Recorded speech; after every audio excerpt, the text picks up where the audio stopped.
তো ওদের পার্লারে যাওয়ার পর 6 মাসের মতো ছিলাম। মানে ওরা মামে ছিল একটু খারাপ টাইপের, মানে পার্লার ছিল নামে আর কি, নর্মালি যেটা মানুষ মনে করে ওরা সেটাই করতো। কিছু বললাম না, ওই জায়গার মেয়েরা মানে সবাই কম বেশি এগুলা, তারপর বিয়ার মদ সিগারেট এগুলো সবাই নর্মালি খুব করতো। আমার নাম আখি। আখি, বয়স কত? 21 বছর। আখি, এই এই যে প্ল্যাটফর্ম, এটা সারা পৃথিবীর মানুষ দেখে, মানে বাংলা ভাষাভাষী মানুষ যারা আছে, এবং এটা খুবই মানুষের কাছে খুব জানাশোনা একটা প্ল্যাটফর্ম। তো এইরকম একটা জায়গাতে আপনি সাহস করে আজকে এই গল্পটা বলতে এসছেন, প্রথমে আমি জানতে চাই কেন?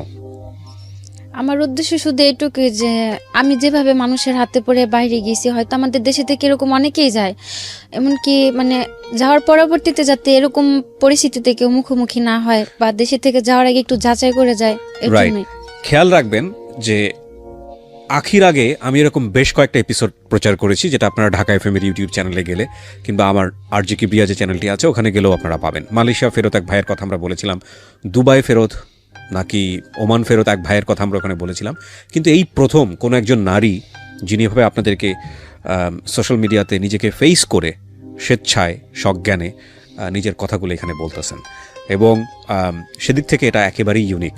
কজ আসলে আমাদের যে সামাজিকতা, সেই সামাজিকতার প্রেক্ষাপটে এইভাবে আসলে নিজেকে ফেস করে, নিজেকে হাইড না করে নিজেকে প্রেজেন্ট করা, এটা অত্যন্ত সাহসের ব্যাপার, এবং সেই জায়গাটা থেকে উনি আসলে লক্ষ লক্ষ মানুষকে সচেতন করতে এসেছেন। সুতরাং এই পার্সপেক্টিভ থেকে আমরা যেন গল্পটাকে দেখি। তো আগে আমরা শুরু করি একেবারে ছোটবেলা থেকে, যেখান থেকে বলার আছে। আমরা 1 ভাই 4 বোন, আমি সবার ছোট। আমার বয়স যখন 7 তখন মা মারা গেছে। তারপর আমরা ভাইয়ের কাছে চলে গেলাম, আমি আর আমার সেজো বোন। আপনার বয়স যখন 7 তখন মা মারা গেছে? হ্যাঁ। বাবা কি করতেন? বাবা তখন এমনিতে একটা ফ্যাক্সিলি রোডের দোকান ছিল, আর ভাইয়ের ব্যবসা ছিল প্লাস্টিকের। এটা কি ঢাকার মধ্যেই? হ্যাঁ, ঢাকা। তো ওই ছোটবেলাতে আপনি ঢাকা শহরই দেখেছেন আর কি, কিন্তু আপনাদের আদিবাড়ি সবকিছু ঢাকাতে। আদিবাড়ি কোথায়? আদিবাড়িটা মানে আপনাদের জন্মস্থান কোথায়? জন্মস্থানে ঢাকাতে, ইসলামবাগ। আপনার বাবার আদিবাড়ি কোথায়? মেবি বিক্রমপুর, বাট আপনি শিওর না? ওকে, ঠিক আছে। তো মা 7 বছর বয়সে মারা গেল। হ্যাঁ। তারপর ভাইয়াদের সাথে আমরা চলে আসলাম, ভাইয়ের কাছে ছিলাম। তো ভাবিটা আর কি একটু অন্য রকম টাইপের থাকাতে তাদের সাথে আমাদের আর কি সবসময় ঝগড়া থাকতো। তারপর বাবা আমাকে আর আমার বোনকে নিয়ে আলাদা হয়ে গেল। তারপরে 6 বছরের মতো ছিলাম আমরা বাবার সাথে থাকার পর, যখন আমার সেজো বোনের বিয়ে হয়ে গেল তখন বাবা দেখতেছে, তখন আমি ক্লাস 7 বা 8 পড়ি। তখন তারা আমার পক্ষে রান্না বাড়া করা, একটা সংসারের কাজ ধরে রাখাটা সম্ভব না, খুবই ডিফিকাল্ট। হ্যাঁ। তারপরে মানে ফুপু বড়া পড়া সবাই মিলে বাবাকে বিয়ে দিল।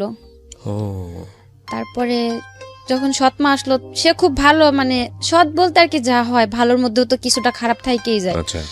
তারপরে দেখা যাচ্ছে সবসময় একটু রাগারাগি করতো, আবার মাঝে মাঝে খুব ভালো ব্যবহারও করতো। তারপরে ওনাদের সাথে মানে অত একটা মানে ম্যাচ করা যেত না, উনি আর কি টোটালি সহ্য করতে পারতো না। তখন বাবারে একটু বয়স হয়ে যাওয়াতে ভাইয়ার যে বিজনেসটা ছিল, ভাই ওটার মধ্যে বাবারে নিয়ে গেল। কিসের বিজনেস ছিল? প্লাস্টিকের, মানে যে বোল বালতি হরেক মাল এগুলো আছে না, এগুলা ভাইয়ের নিজস্ব মেশিন ছিল, ওগুলো বানাতো। হ্যাঁ, ওই ইসলামবাগেতে দোকান ছিল, ওটা আর কি মাই তৈরি করে দিয়ে গেছিল। তারপর ওইখানে নিয়ে গেল বাবারে। দেখা যাচ্ছে সবাই মালগুলা দিত, বাবা ওদিকে টাকাগুলো আর কি সে নিজে উঠায় আনতো। তো ওইখান থেকে মানে আমার ওটা পছন্দ হতো না, যে বাবা আমার খুব আদর করতো আর আমি তো সবার ছোট ছিলাম। তো এগুলা নিয়ে খুব ঝগড়াঝাটি হতো। এক পর্যায়ে পার্লারের কাজটা শেখাটা আমার খুব শখ ছিল ছোট থেকেই। আচ্ছা, তো বয়স কত তখন যখনকার গল্পটা আপনি এই মুহূর্তে বলছেন? কোন ক্লাসে পড়েন? 8 ক্লাস 8 পড়েন। ওকে, আমি আবারও বলছি সবাইকে যে আজকের এই গল্পটা এটা খুব গুরুত্বপূর্ণ, একটা সোশ্যাল মেসেজ আছে এখানে, সচেতনতার জায়গাতে উনি যে কথাটা বলেছেন যে ওনার মতো করে যেন কেউ কখনো বিদেশে পাড়ি না জমায়। বুঝতেই পারছেন গল্পটার ধরনটা আজকে একটু খুব সেন্সিটিভ। সেই জায়গাটা থেকে আমি বলবো যে টানবেন না আপনারা, না টেনে পুরো গল্পটা শুনবেন কমপ্লিট মেসেজ পাওয়ার জন্য। ওকে। তারপর মানে যখন ভাইদের বাসায় ছিলাম, আলাদা হওয়ার আগে থেকে মানে পার্লারের কাজটার প্রতি আমার খুব ইন্টারেস্ট ছিল শেখার জন্য। তো বড় পরে সবাই সবসময় না করতো যে মানে পার্লারের মেয়েদের মেবি সবাই খারাপ কমেন্টস করে, আর আমাদের ফ্যামিলিতে সবাই খুব পর্দা করে, একটু ভালোভাবে চলাফেরা করতে, এর জন্য কেউ আর কি সাপোর্ট করেনি পার্লারের কাজটা শেখার জন্য। তো তারপর আর শেখা হলো না। যখন আব্বা বিয়ে করলো তাদের সাথে ছিলাম, নিজের মতো করে চলতাম, কখনো বাবাও কিছুতে বাধা দেয়নি, আর আম্মা তো সতই ছিল, সেও কখনো কোনো কথা বলতো না। ক্লাসমেট ছিল একটা, ক্লাসমেটের মা একটা পার্লার নেওয়ার পর ও বললো যে আমাদের এখানে আসলে হয়তো কিছুটা কাজ শিখতে পারবা। আর আমার মানে পার্লারের কাজের খুব ইন্টারেস্ট ছিল, তো ট্যালেন্টটা খুব ভালো ছিল। মানে কাজ যে শিখছি আমার কারোর হাতে ধরা কাজ শিখিয়ে দিতে হয়নি, মানে আমি চোখ দিয়ে একবার দেখছি যেটা সেটাই করতে পারছি।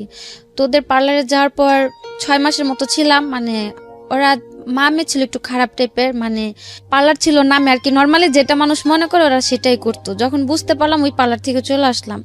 আসার পর বাড়িতে ছিলাম, থাকার পর মানে একটু ফ্রেন্ডদের সাথে এদিক ওদিক ঘোরাঘুরিতে মানে মন মানসিকতা একটু অন্যরকম হয়ে গেল। কেউ তো কোনো কিছু তো বাধা দেয়ই না। মানে পার্লারে আপনার সামহাও ভালো লাগেনি আর কি, সে না, ওই কারণে পার্লারটা ভালো লাগেনি, মানে ওদের চলাফেরাটা বা ওদের কাজকর্মটা ভালো ছিল না, এর জন্য এখান থেকে চলে আসলাম।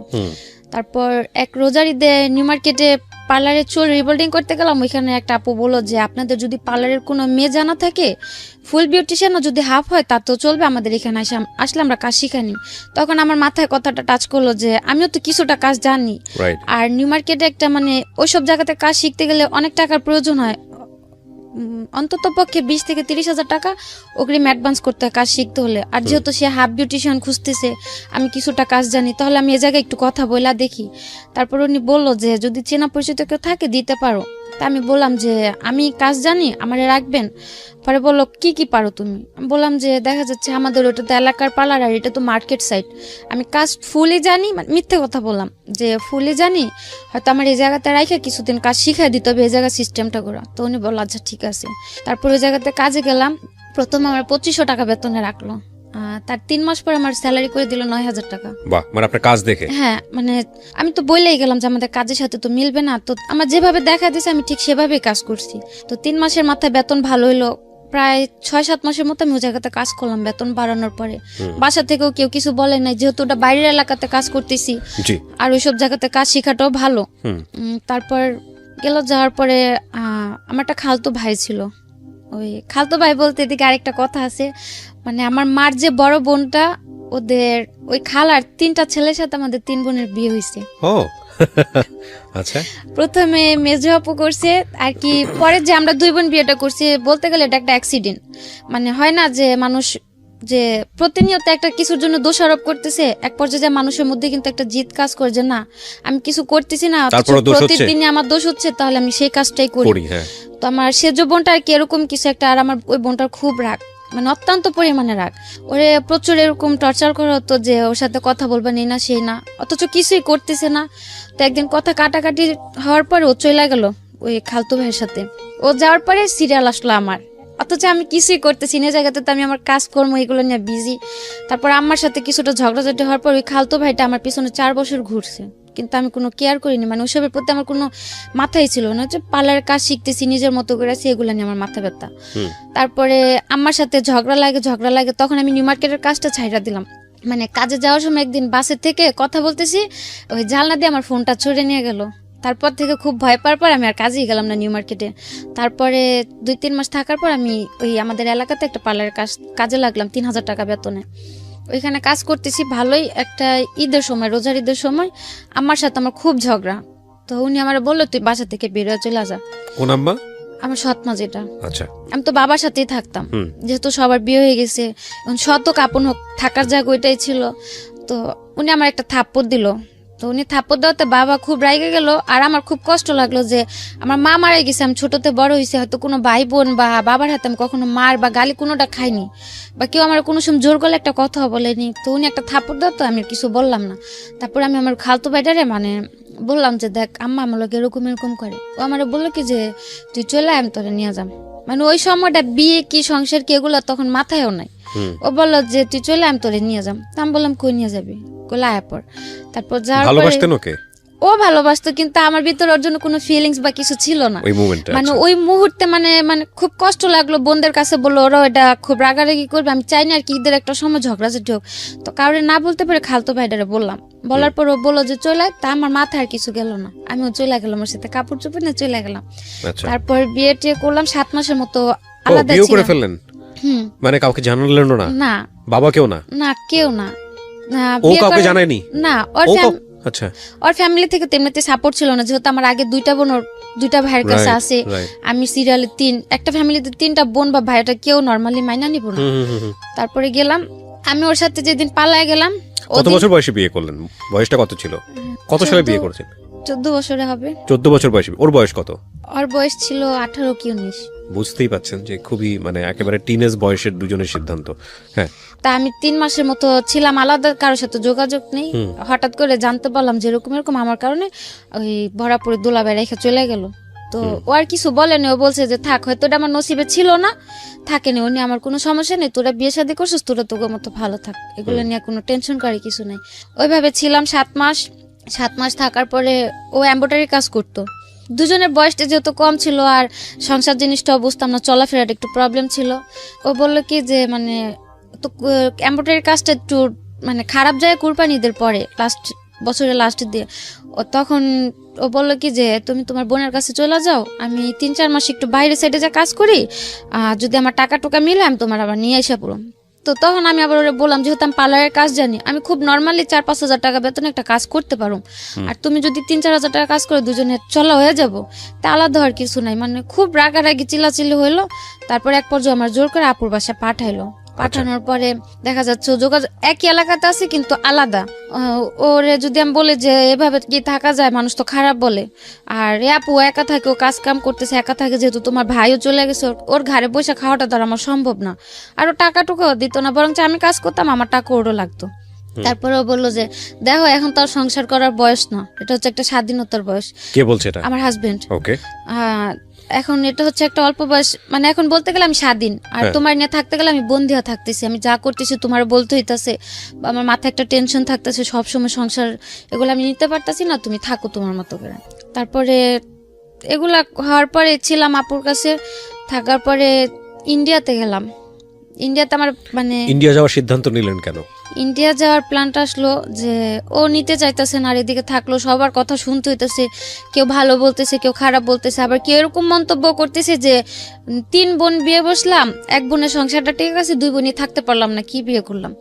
তো এক পর্যায়ে মানে বাধ্য হলাম যে আমি এদের মাঝে থাকবো না। তারপরে ওই ভাইয়ের কাছে আমি যোগাযোগ করলাম যে ভাই আমারে যদি পারেন কোথাও পাঠায় দেন একটা বাসা বাড়ির কাজে, আমি যাই। এই ভাইটাকে আপনি চিনতেন কিভাবে? ওই ভাইটারে চিনতাম, ওই যখন আমি নিউ মার্কেটে পার্লার কাজ শিখলাম না, ওই বাসার ওইখান থেকে যাওয়া আসা করতাম, ওইখানে ওনার ক্লাব ছিল। আচ্ছা, কিসের club? Dance club. Dance club, ওখানে কি হতো? মানে উনি নাচ শিখাইতো পোলাপানদের, তারপর যে গায়ে হলুদে বিয়ে বাড়িতে নাচানাচি করে না মেয়েরা যায়, মেয়েরা ছেলেরা, ওনার থেকে মানে ওনার সাথে কন্ট্যাক্ট করে লোক পাঠাইতো। তারপরে বাহিরেও মেয়েরা বাইরে ডান্স করতে যায় না, এগুলো উনি পাঠাইতো। আচ্ছা, তারপর ওনার আমি বললাম যে ওনার সঙ্গে আপনার পরিচয় কিভাবে? পরিচয় কেন? একটা অনুষ্ঠানে গেছিলাম, ওইখান থেকে আর কি পরিচয় হয়েছিল। বিয়ের সাজানোর অনুষ্ঠান, সেই অর্থে পরিচয় হওয়া। মানে ওর মধ্যে এমনিতে কথাবার্তা চলতো, ওনাদের বাসায় আমি গেতাম, ওনার মা আমারে খুব আদর করতো। এখানে একটা বিষয় খেয়াল করবেন সবাই, আমরা গল্পের ব্যাকগ্রাউন্ডে আছি যে কেন উনি বিদেশ গেলেন। উনি যে ঘটনার মধ্য দিয়ে আগাচ্ছেন, এরকম ঘটনা অনেকেরই আছে। হ্যাঁ, সো এই ঘটনাগুলোকে নিয়ে ওনাকে ক্রিটিসাইজ করার দরকার নাই বা ওনার দিকে আঙুল তোলার দরকার নাই। আমাদের মূল জায়গাটা হচ্ছে, গল্পটা বোঝানোর জন্য আমরা ব্যাকগ্রাউন্ডে আছি, মূল জায়গাটা হচ্ছে যে কোনো পরিস্থিতিতে পড়েই আপনি বিদেশ চান না কেন, সেই বিদেশ যাওয়াটা সিস্টেমেটিক আছে তো, বা বিদেশ যাওয়ার পরে আপনি যে অভিজ্ঞতার মুখোমুখি হচ্ছেন, এটা কি আপনার কারণেই হচ্ছে, এই জায়গাগুলো ফোকাস করবেন। ঠিক আছে? সো দয়া করে সবাই ওনার দিকে অঙ্গুলি নির্দেশ করবেন না। হ্যাঁ, ওকে, হ্যাঁ বলেন। তো ওর সাথে শেয়ার করলেন যে আমি কি করা যায়। তারপর আমি বললাম যে ভাইয়া আমার বাইরে পাঠা দেন, আমি চলে যাম। উনি আমার অনেক বুঝালো যে তোমার বয়সটা এখনো বাইরে যাওয়া। বাইরে কেন যাবেন আপনি? আপনার মাথায় কেন আসলো বাইরে যাওয়ার? মানে আমি যে মানুষের এত কথা মানে নিতে পারতেছিলাম না, যে আপুরাও কেউ সাপোর্ট করতেছে না। মানে দেশের বাইরে কথা বলেছেন নাকি ইন্ডিয়া যাওয়ার কথা বলেছেন? ইন্ডিয়া যাওয়ার কথা আপনি বলেছেন? না, ওই ভাই বললো যে ইন্ডিয়াতে যাও। আপনি ওনাকে ফার্স্ট কি বলেছেন? যে আপনি বলছি যে কোনো একটা জায়গাতে একটা ভালো পরিবেশে আমরা পাঠালে হবে। এটা কি দেশের বাইরে? হ্যাঁ। তো উনি যে দেশের বাইরে লোক পাঠাতো আপনি জানতেন কিভাবে? হ্যাঁ, ওই যে ওনাদের বাসায় আমি যাওয়া আসা করতাম, বাসা ছিল ওনাদের 2 তলা, ফ্যামিলি সবাই থাকতো, নিচতলা ওনার ক্লাবটা ছিল, ওখান থেকে মেয়েরা বাইরে যাইতো ডান্সের জন্য, যেভাবে যাইতে চাইতো সে ওইভাবে পাঠাতো। আচ্ছা, তো ওইভাবে আমার তারে বলা যে ভাই আমি তো ডান্স পারি না যে আমার ক্লাবে পাঠাবেন, আমার একটা বাসা বাড়ি বা যদি কোনো একটা ভালো কাজে পারেন আমার পাঠান। তো উনি আমার বুঝাইছিল যে যাওয়ার দরকার নেই, সবার বাইরের লাইফটা শুট করে না, তো তুমি যাও না। বললাম যে ভাই আপনি তো পাঠাবেন, আর আপনি যদি আমার এত আদর করেন, আপনার উপর আমার অতটুকু বিশ্বাস আছে, আপনি আমার খারাপ কোথাও পাঠাবেন না। তো ঠিক আছে, উনি বললো যে আচ্ছা ঠিক আছে। যেদিন বললাম তার বিকেল আমার বলতেছে কি তুমি চলে আসো, শুধু একটা 3 পিস নিয়ে একটা কাপড় নিবা, বেশি কিছু না, নিয়ে আসো। আমি বললাম আমি কই যাম? বললো যে তোমার বাইরে পাঠাম। তা আমি পুরা মানে অনেকটা আজও বললাম যে একদিনের মধ্যে কি কেউ বাইরে যাইতে পারে? উনি বলল যে পাসপোর্ট করা ছিল, আমার আগে থেকে পাসপোর্ট করা ছিল।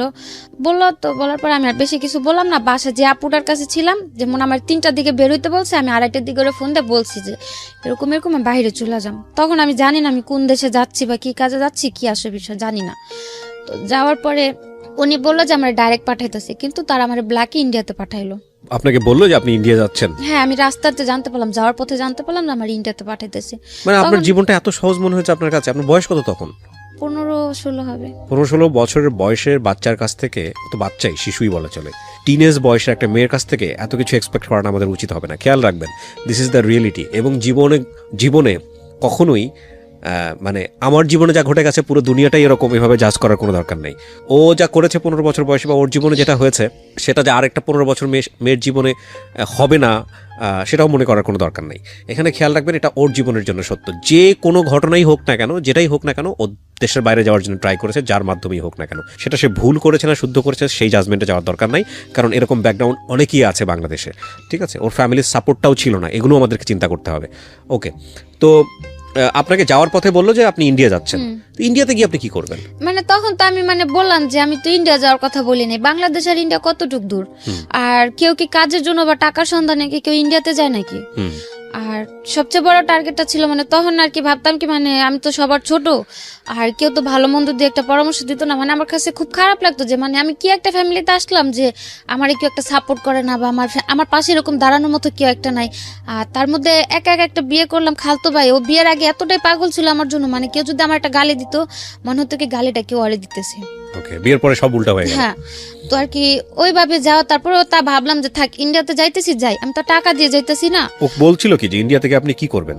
বলছে আমি যে কাজ করতে চাই আমার 2 কাজই করাবে। আপনার কি প্ল্যান ছিল, আপনি কি কাজ করবেন? আমি টার্গেট ছিল যে যেহেতু আবার আমাদের বাসাতে পাওয়ার মেশিন, তারপর ফুড মেশিন গুলো ছিল, তো আমি ওগুলা চালাতে পারতাম। তারপর পার্লারের কাজ পারতাম, বাসা বাড়ির কাজে দিলাম তাও করতে পারতাম, যেহেতু মা ছিল না, ছোট থেকে সংসারের কিছুটা কাজ করে আমার অভিজ্ঞতা ছিল। তো আমার উদ্দেশ্য ছিল যাই আমি করতে পারবো, আল্লাহ হোক সেটা সেলাই মেশিনের কাজ বা হোক পার্লারের কাজ। সেটা ইন্ডিয়াতে কি করার দরকারটা কি? তো বাংলাদেশেই করা যায়। সেটা তার আমি প্রথমে বুঝতে পারিনি আমার যে ইন্ডিয়াতে পাঠাইতেছে। আমি তো যাওয়ার পথে মাঝ পথে জানতে পারলাম, আর ওইখান থেকে ব্যাক আসা আমার পক্ষে পসিবল না। তো গেলাম, যাওয়ার পরে যে ভাই সাথে ছিল আপনার? আমার সাথে আরেকটা মেয়ে ছিল। ও জেনে শুনে যাচ্ছিল ও যাওয়ার পথে আমার বললো যে ও কোন টাকা যাইতেছে 1 সপ্তাহের জন্য, খারাপ কাজের জন্য। তা আমি ভাবলাম যে থাক, তারা তো বলছে যে যে কাজের জন্য যায় ওই কাজের জন্যই যায়, ওটা যার যার ব্যক্তিগত ব্যাপার। তা আমি ওটা নিয়ে মাথা বেশি করলাম না। যাওয়ার পরে যে ভাইদের বাসায় ছিলাম, পরে যাওয়ার পর দেখতে পেলাম যে উনিও মেয়েদের 2 নাম্বার ব্যবসা করে। ওদেরকে যাওয়ার পরে ছিল উনার হয়তো মেয়েদের ব্যবসাটা ছিল, কিন্তু উনি আমারে তার জন্য নেয়নি। উনার ছোট একটা বাচ্চা ছিল, তো ওই বাচ্চাটা দেখাশোনা করার জন্য উনি আমারে রাখলো। আমি তার বাসাতেই ছিলাম, অন্য মেয়েদের সাথে আমার কোথাও দিল না। তো এখানে 7 মাস ছিলাম, থাকার পরে বাড়ি আসার জন্য হঠাৎ করে বাড়ির জন্য খুব খারাপ লাগলো। তারপর ওনার আমি বললাম আমার বাড়ি পাঠা দেন। এই 7 মাস আপনি কি কাজ করেছেন ওখানে? ওনার বাসায় ছিলাম, বাসায় ওনার যে ছোট বাচ্চাটা ছিল ওই বাচ্চাটা দেখাশোনা করতাম, আর এমনিতে বাসায় টুকটাক কাজ করতাম, ভাবি রান্নাবাড়ি করতাম। আমি আগে ইন্ডিয়ার কোথায় এটা? বোম্বাইতে। বোম্বেতে? আপনার পাসপোর্ট করা ছিল না? আমার তো যে নদী পার করে নিল পাসপোর্ট। কিভাবে নিয়েছে বলেন তো, এগুলো খেয়াল করেন। হ্যাঁ, এখান থেকে যে পারুলিয়া নাম বলে একটা সম্ভবত দেশ আছে, আর অনেক আগে তো পুরাটা মনে নেই, আপনি জাস্ট ওটুকু মনে আছে আমার সাথে শেয়ার করেন। পারুলিয়াতে ছিলাম, পারুলিয়া যাওয়ার পর ওই, কিন্তু এখানে তো আমাদের যতদূর জানি যে বর্ডার পাস করতে হয়, বা যেভাবে জানা গেল যে ওই রাতে যে পেঁয়াজ তারপর রসুন টসুন অনেক কিছু নদীর উপর দিয়ে পার করা। আর বর্ডারটা খুব বেশি একটা ছিল না, হাইস্ট গেলে 2 ফুট কি 3 ফুট হবে, এতটুকু জায়গা আমাদের পানি দিয়ে হাঁটা নিয়ে গেছে। আচ্ছা, জাস্ট ওটুকুই পার হয়ে গেলাম। ওইটুকু পার হওয়ার পরে কলকাতা ঢুকে গেলাম। ঢুকে যাওয়ার পর এখানে ছবি টবি তুলে ওই কলকাতার একটা আইডি কার্ড বানিয়ে দিল। কে করলো এটা? ওই তাদেরই লোক ছিল কলকাতাতে, তারাই হয়তো সরকারি লোকের সাথে হাত করা ছিল, তারাই একটা কার্ড বানিয়ে দিল, ন্যাশনাল কার্ড বানিয়ে দিল। আপনি কলকাতার মানুষ? হ্যাঁ। তারপর ওই কার্ড দিয়ে ওই কার্ড দিয়ে আমি যে কোনো জায়গায় যেতে পারতাম। এগুলো সব ওদের সেট করা? হ্যাঁ, ওদের সেট করা। ইন্টারেস্টিং, এগুলো তো আমার জানা ছিল না। ওই আইডি কার্ড দিয়ে যেমন হাওড়াতে যাওয়ার পরে টিকিট কাটলো মুম্বাইতে, তারপরে ট্রেনে করে মুম্বাইতে গেলাম। ওই আইডি কার্ড দিয়ে মুম্বাই তো রিল্যাক্সে থাকলাম, কোনো প্রবলেম হলো না। ওকে, একটা জিনিস খেয়াল রাখবেন, এখানে this is very non investigated show. তো সেই জায়গা থেকে আমরা সরজমিনে এটা ইনভেস্টিগেট করিনি। সেই জায়গা থেকে ওর কথা আপনারা বিশ্বাস করবেন কি করবেন না সেটা একান্তই আপনাদের বিষয়, 1। আর 2 নম্বর হচ্ছে, যেহেতু এটা নন ইনভেস্টিগেটেড, সুতরাং আপনারা দেখবেন যে অনুষ্ঠানের শুরুতে একটা ডিসক্লেইমার দেওয়া থাকে। সো আমরা চাচ্ছি না আমাদের যিনি গেস্ট থাকেন তার কোনো পার্ট কোনো কিছু লিগেলি স্বীকারোক্তি হিসেবে নেওয়া হোক। সো এটাকে জাস্ট একটা লার্নিং হিসেবে নেওয়ার জন্যই আমরা প্রচার করছি। বাট এই ইনফরমেশনগুলো উনি যেটা বলছে সেটা সত্য না মিথ্যা সেটা আমাদের যাচাই না করেই আমরা প্রচার করছি। বিশ্বাস করাটা আপনার দায়িত্ব। ওকে, তারপর ওই ভাইয়ের বাসায় ছিলাম 7-8 মাস ছিলাম, খুব আদর করতাম আমারে, হয়তো তার কারণে বাড়ির কারো কথা মনে পড়তো না, বা ওই বয়সটাতে ফ্যামিলি থেকে দূরে মানে অন্য একটা দেশে যাওয়াটা খুব টাফ, সেটা এখন বুঝি, তখন হয়তো বুঝি নাই। তারপর ছিলাম, থাকার পরে বাসায় পাঠিয়ে দিতে বললাম, ওনারা আমার পাঠিয়ে দিল 7 মাস পরে। হ্যাঁ পাঠিয়ে দিল, ওদিকে আমার কোনো প্রবলেম হয়নি। তারপর আসার পরে ওই যে বোনটা ছিল, মেজো যে বোনটা, মানে আমার হাজবেন্ডের বড় ভাইয়ের সাথে যে বোনটার বিয়ে হলো, ওই আপুর বাসাতে যাই উঠলাম। ওই বাবার বাসাতে যে পালাই গেলাম, তারপর থেকে আর বাবার বাসা আমার মানে হয়তো এমনিতে দেখা সাক্ষাৎ করতে গেছি, আজ পর্যন্ত ওই বাসায়, হ্যাঁ ওই বাসায় আজ পর্যন্ত এক রাত কাটাইনি, আজও পর্যন্ত না। তো এই যে ভাইয়ের বাসায় আসলাম, উনা তো ছোট ভাই ছিল আমার হাজবেন্ড, ওই ভাই আমার বাসায় তোলার আগে জিজ্ঞেস করলো যে তোমারা যে আমি বাসায় তুলুম, তুমি কি আমার মুখটা রাখবো ওই জায়গায়, আমার বাড়ির কাছে আবার চলে যাবা, যদি চলে যাও তাহলে আমার বাড়ি একদম মানে যাওয়ার পথে সালাম করে যাবা, আর কোনোদিন এদিক ফিরে তাকাবা না। এটা আপনাকে কে বলছে? মেজো আপুর হাজবেন্ড। মেজো আপুর হাজবেন্ড, সেও তো আপনার খালাতো ভাই? হ্যাঁ, ওই আমার হাজবেন্ডের বড় ভাই বললো, যেহেতু না ছোট ভাইয়ের সাথে একটা অ্যাক্সিডেন্ট হয়ে গেছে, এখন উনি আমার জায়গাটা দিব, তো ওনারটা কথাটা হচ্ছে যে তুমি আমার মুখটা রাখো, আমার ফ্যামিলির কাছে আমার তুমি নত করো না। ঠিক আছে, আমি বললাম আচ্ছা ঠিক আছে। তো যাওয়ার 3 দিন পর ওই আমার হাজবেন্ড খুব মানে পাগল হয়ে গেল নেওয়ার জন্য। তারপর অনেকদিন পরে দেখেছে, হ্যাঁ তারপর আমি বললাম যে আমি একা তোমার কাছে যাইতে পারো না, যদি তুমি তোমার ভাই বোন নিয়ে আসে আমার নিয়ে যেতে পারো, আমি যাম, আমি একা যাইতে পারো না। তারপরে ওর যে বড় 2টা বোন ছিল, বড় 2 বোন ওই ভাইরে বুঝাইলো যে থাক, বিয়ে শাদী করছে, সংসার করে খেতে পারলে আঙ্গ কি, হয়তো এখন যদি আমরা না করি পরবর্তীতে এগুলো নিয়ে একটা পর্যায়ে আঙ্গ দোষারোপ করবো, তার চেয়ে থাকুক না, সমস্যা কি। তো সবাই রাজি হওয়ার পরে গেলাম আমি ওর কাছে। আমি আমার ননাসের সাথে এক বাসাতেই ছিলাম, যে দূরে থাকলে হয়তো আবার একটা আকাম কুকাম করবো, তাই আপারা ওদের সাথেই রাখলো যে যাক ছোট মানুষ দুজন। আপনাকে জিজ্ঞেস করলো না আপনি 7 মাস কই ছিলেন? হ্যাঁ সবাই জানতো তো, যাওয়ার পর সবাই জানতে বললো না, যেহেতু আমি 7টা মাস বাড়ি থেকে নিখোঁজ। কিন্তু সন্দেহ হওয়ার কথা না আপনি এই ধরনের একটা কাজে বাইরে? যেহেতু আমি ভালো হালে ছিলাম, সবার সাথে কন্টিনিউ যোগাযোগ হতো। আপনার হাজবেন্ড আপনাকে বিশ্বাস করেছে? হ্যাঁ করেছে। আর যে ভাইয়ের বাসা ছিলাম, আমাদের বাসার পাশে তার বাসা ছিল। ইন্ডিয়াতে? বাংলাদেশে, মানে বাংলাদেশে তো তাদের বাড়ি আছে, ওই ভাইয়া বাঙালিই ছিল। ওকে, মানে আমাদের বাসা থেকে হাইস্ট গেলে 10 থেকে 15 মিনিট তাদের বাসা। ওকে। আর কিন্তু এখানে আপনি বলছেন যে মুম্বাইতে আপনি ছিলেন? হ্যাঁ মুম্বাইতে তারা এখান থেকে ওইখানে যা ব্যবসা করতেছে, বাংলাদেশ থেকে ওখানে যা শিফট হয়েছে। তো তাদের ফ্যামিলি বাবা মা সবাই ঢাকাতেই থাকে, আমাদের বাসার পাশে। তো আসলাম, আসার পর আমার নিল, গেলাম, যাওয়ার পরে ও ভালোই কাজ কাম করতেছিল, আমি একটা পার্লার জব নিলাম। তার মধ্যে দিয়ে যে বাইরে ছিলাম বা ও যে তার স্বাধীনতা দরকার ছিল, ওর মধ্যে সে ওই যে ইয়াবা টিয়াবা এগুলোর মধ্যে জড়াই গেল আমার হাজবেন্ড। তো আমি যখন গেলাম তখন তার জানতাম না, যাওয়ার পরে মানে 2-1 দিন পরে পরে মানে ওইসব নেশাগুলোতে ধরে। তারপর খুব মানে ই করতো, আমি বুঝাইতাম যে তোমার তো এটা একটা বয়স না নেশা পানি করার, যেহেতু আমিও খুব ছোট ছিলাম, বোঝানোর মতো আমার তেমন একটা জ্ঞান ছিল না। তারপর খুব বুঝাইতাম, একটা পর্যায়ে দেখা গেত রুমের ভিতরে এগুলা করতো। আচ্ছা, করতো তো ভালো কথা, ও তো ইয়াবা খেলে তো সারা রাত ঘুম আসে না, ও তো খাইতো পারতো, সাথে আমারও খাওয়াতো। যেহেতু সারা রাত জায়গা থাকবো, আমি ঘুমায় থাকুম, কি করব, জাগ না থাকলে তো দুজনে বসা বসা কথা বলতে পারবো। তো গেল এরকম করতে করতে, যখন মানে একটা না মাঝে মাঝে দেখা গেত বাধ্য করতো, যখন মানে খুব জড়াজড়ি করতাম তখন বলতাম যে যদি আরেকবার কিছু বলো তাহলে হয়তো আমি তোমার আপুরে ডাক দেবো, পাশের রুমেই আছে, বেশি দূরে নাই। বা মাঝে মধ্যে দেখতাম যে আমি ঘুমাই গেলে সারা রাত তো একা একা বসে থাকে, ফোর্স করতেছে খুব ভাবে, তখন হয়তো ওর সাথে আমার ওইগুলো তো জড়াই নিত। আচ্ছা, তো এক পর্যায়ে যখন মানে খুব গভীর ভাবে এগুলো করলো, মানে কন্টিনিউ চলে, প্রতিদিনই ঘরের ভিতরে এগুলা চলে, কোনোভাবে স্টপ করতে পারতেছি না। আস্তে আস্তে মানে ওর ব্যবহার আচরণ খুব খারাপ হয়ে গেল, মানে বলতে গেলে এক প্রকার মানুষ বলে না নেশাখোরের ব্যবহার আর কি থাকতে পারে, ওইরকম হলো। তারপরে আবার ঝগড়া লাগার পর এবার আমার বোনেরাই বললো যে ওর কাছে রাখবো না। তখন বাসায় টুকটাক সবাই জানলো যে নেশা পানি করে, কাজ কাম ঠিক মতো করতেছে না, আবার আমি কাজ করতেছি সেই টাকাগুলো নিয়েও নেশা করতেছে। তারপর আপুরে আমার নিয়ে আসলো, আসার পর 7 মাস ছিলাম বোনেদের কাছে। ওই 7 মাসই প্রতিদিনে আমি ওরা ফোন দিয়ে বুঝাইছি যে আসো তুমি একটা কাজ কাম করো, আমিও করি, যেহেতু আমার মা নাই, আমার থাকার মতো একটা জায়গাও নেই ওরকম, বা আমার কেউ সাপোর্ট করারও কেউ নাই। আর কিছুদিন পর পর এরকম এক হইতেছি, আবার দূরে যাইতেছি, বোনের কাছে এসে থাকতেছি, এগুলো তো ওরাও ডিস্টার্ব হইতেছে, আমার সাথে খুব খারাপ ব্যবহার করতেছে। আজকে আমার মা থাকতো, তুমি আমার ফেলা দিছো, আমার মা আমার আগলায় নিত, কিন্তু আমি তো সে সাপোর্ট গুলা কোথাও পাইতেছি না। বোনেদের কাছে টাকা দিয়ে থাকতেছি, কিন্তু ওরা খুব খারাপ ব্যবহার করে, উঠতে বইতে কথা শুনতে হয়। তো খালি হাসতো আর বলতো কি যে এক সময় তোর পিছনে আমি খুব ঘুরছিলাম, 3-4 বছর আমি তোর পিছনে পাগলের মতো ছুটছি, কিন্তু তুই আমার কোনো মূল্য দেস নাই। এখন আমি সেই প্রতিশোধ নিচ্ছি। হ্যাঁ, এখন সেগুলোর প্রতিশোধ এগুলা। তাই আমি বলতাম যে প্রতিশোধের কি আছে, তখন তার আমি তোমার এমন না যে বলছি যে হ্যাঁ আমি তোমারে ভালোবাসি এই সেই বলে তার আমি পিছনে ঘুরানি। তোমার ভালো লাগছে তুমি ঘুরছো, কিন্তু তখন তো তোমার সাথে আমার সম্পর্ক ছিল না। যখন থেকে সম্পর্ক তখন পর্যন্ত তো আমি যথেষ্ট চেষ্টা করছি যে সম্পর্কটা টিকা রাখার জন্য, সংসারটা জোড়া রাখার জন্য। তখন তার আমি খারাপ কিছু করি নাই। ও শুধু হাসতো আর এই কথাটাই বলতো, মনে করো না এখন তোমার রাত আমার দিন।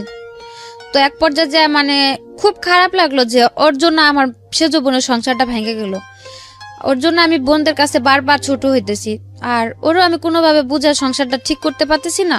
তো যাক, আমার কারণে যেহেতু আমার বোনটার লাইফটা নষ্ট, আজও পর্যন্ত ও বিয়ে করেনি। সেজপুর কাছে থাকে, কাজ করে, সেজপুর কাছে থাকে। তো মাঝে আবার একটু কথা রয়ে গেছে যে ভাইয়ের দোকানে যে বাবা মানে ব্যবসাতে ছিল না, ভাই মাঝে স্ট্রোক করলো, বাবারে বের করে দিল ভাইয়ের দোকান থেকে। তারপর বাবা রিক্সা চালাতো। তারপর এদিকে বাবা রিক্সা চালায়, দ্বিতীয় দিকে সেজবনের সংসারটা আমার জন্য ভেঙে গেল। মানে এদিকে হাজবেন্ডও খারাপ ব্যবহার করতেছে, আর আমি তখন কাজ করতাম 5-6 হাজার টাকা বেতনের একটা কাজ করতাম। আমার তো সম্ভব হতো না সবারই হেল্প করার জন্য। তো একটা পর্যায়ে আমি খুব করলাম যে থাক, আমি তো আমার নিজের লাইফটা সেটেল করতে পারলামই না, তো আমি বাইরে চলে যাই, হয়তো যদি আমি একটা ভালো বেতনে কাজ করতে পারি, আমার বাবার একটা ছোটখাটো দোকান দিয়ে দিলাম, আর আমার সেজ বোনটার কিছু টাকা খরচ করলে হয়তো ওর একটা ভালো জায়গায় বিয়ে শাদী দেওয়া যাবে। উদ্দেশ্য কিন্তু মহৎ, উদ্দেশ্য মহৎ। হ্যাঁ, আমি চলে যাই, যেহেতু আমি সবার ছোট, আর আমার সেজ বোনটা মানে ছোট বলতে কি, মানে আমরা যে 4-5 ভাই বোন, মানে সবার মধ্যে আমি বলতে গেলে একটু কঠোর। মানে আমি যে কোনো জায়গায় যে কোনো পরিস্থিতিতে নিজের তৈরি করে নিতে পারি, কিন্তু আমার যে সেজ বোনটা খুবই মানে নরম, বলতে গেলে খুবই নরম। ও কারোর সাথে 2টা কথা বলতে গেলে 1বার জায়গায় 10বার চিন্তা করে কথা বলে। তো সে জায়গা থেকে আমি ভাবলাম যে যদি আমি বাইরে চলে যাই, আমার দ্বারা যদি আমার বাবাটা একটু ভালোভাবে থাকতে পারে, আর আমার বোনটারও বিয়ে হয়ে যায়, তো এগুলা টার্গেট করে আমি ওই ভাইয়ের কাছে আবার গেলাম। যাওয়ার পর বললাম যে ভাইয়া, আমি ইন্ডিয়া সব ছোট কোনো জায়গায় যাবো না, আমার অন্য কোনো একটা ভালো জায়গায় পাঠান, যাতে আমি আমার ফ্যামিলিটার জন্য অন্তত কিছু করতে পারি। আমি আমারই নিয়ে চিন্তা করি না, কারণ আমি একা সবার ছোট মানুষ, আমি একা একটা মানুষ। আমি হয়তো মানুষের বাসায় কাজ করে খেলেও খাইতে পারুম, হয়তো আমি আমার বাবাটার আর বোনটার লাইফটা যদি সেটেল করে দিতে পারি, তাহলে হয়তো আমার কাছে নিজে খুব ধন্য মনে হইব। তো তারপর উনি বললো যে আচ্ছা ঠিক আছে, পাসপোর্ট দিয়ে যায়, আমি দেখি।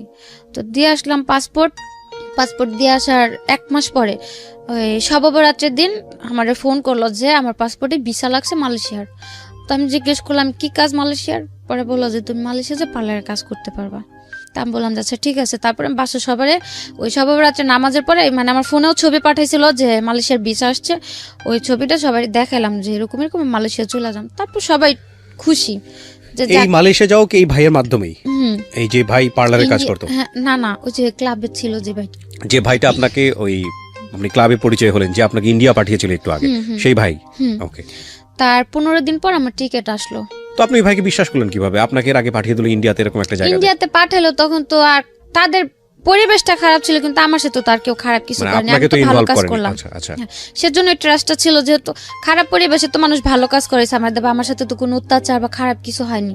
ওই বিশ্বাসে আমি বললাম যে ভাই আমার আবার কোথাও পাঠা দেন, কিন্তু আমি ইন্ডিয়া এসব জায়গায় কোথাও যাব না। ওকে। পরে ভিসা আসলো 2017 জুনে। আপনি টাকা দিয়েছিলেন?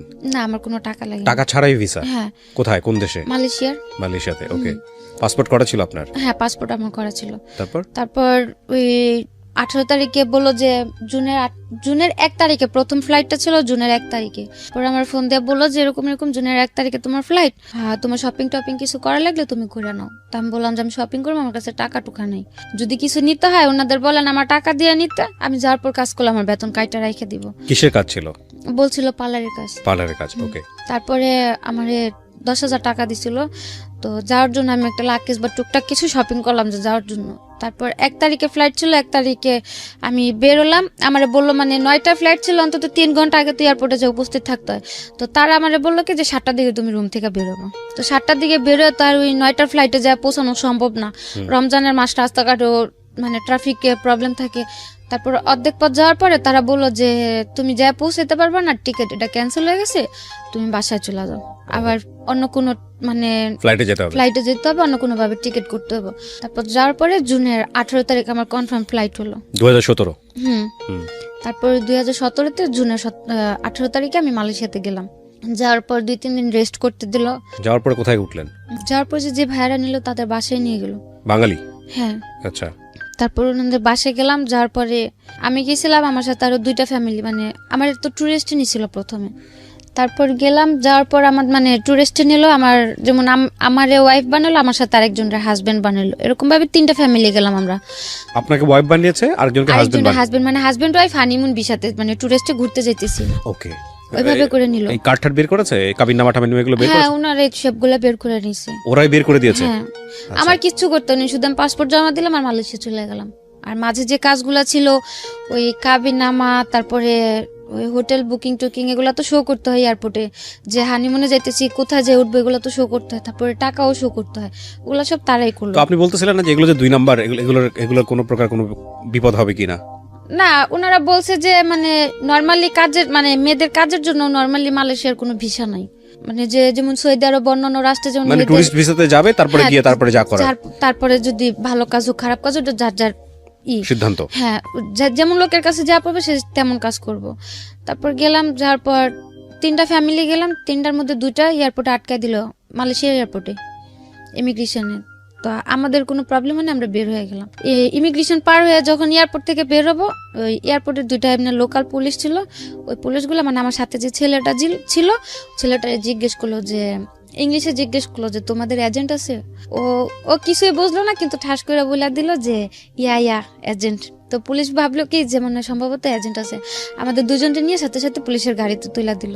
তো পুলিশের গাড়িতে? হ্যাঁ, এয়ারপোর্ট থেকে বের করে পুলিশের যে গাড়িগুলো নরমালি, ওগুলো তো উঠাইলো। তো উঠানোর পর তো মানে আমার খুব রাগ হচ্ছে, এক প্রকার তো রাগ হচ্ছে, দ্বিতীয়ত ভয় হচ্ছে, খুব কান্না করতে ইচ্ছে করতেছে যে ভাষা পারি না, মাত্র আসলাম, আর এখন যদি পুলিশে ধরে তারা কি ছুটা নিব না, কি হবে, কি একটা মানে টেনশন। তারপরে ওই ছেলের কাছে সিম দিছিল, মালয়েশিয়ার সিম, তো ওই সিম চালু করেছিল, আমার কাছে যে ভাইয়ারদের নাম্বার ছিল না, আমি ফোন দিলাম, তখন মালয়েশিয়ার টাইম সকাল 7টা বাজে।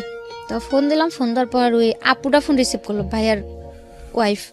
রিসিভ করার পর আমি অনেক চিল্লাচিল্লি করলাম যে কিরকম অশিক্ষিত একটা লোক দিয়েছেন সাথে, সারা ইমিগ্রেশন পার করে আইসা, মানে আর এক পা গেলে এয়ারপোর্ট থেকে বের হয়ে গেছি, মেন গেটের সামনে এসে কি বললো, পুলিশ এখন গাড়িতে তুলে রাখছে।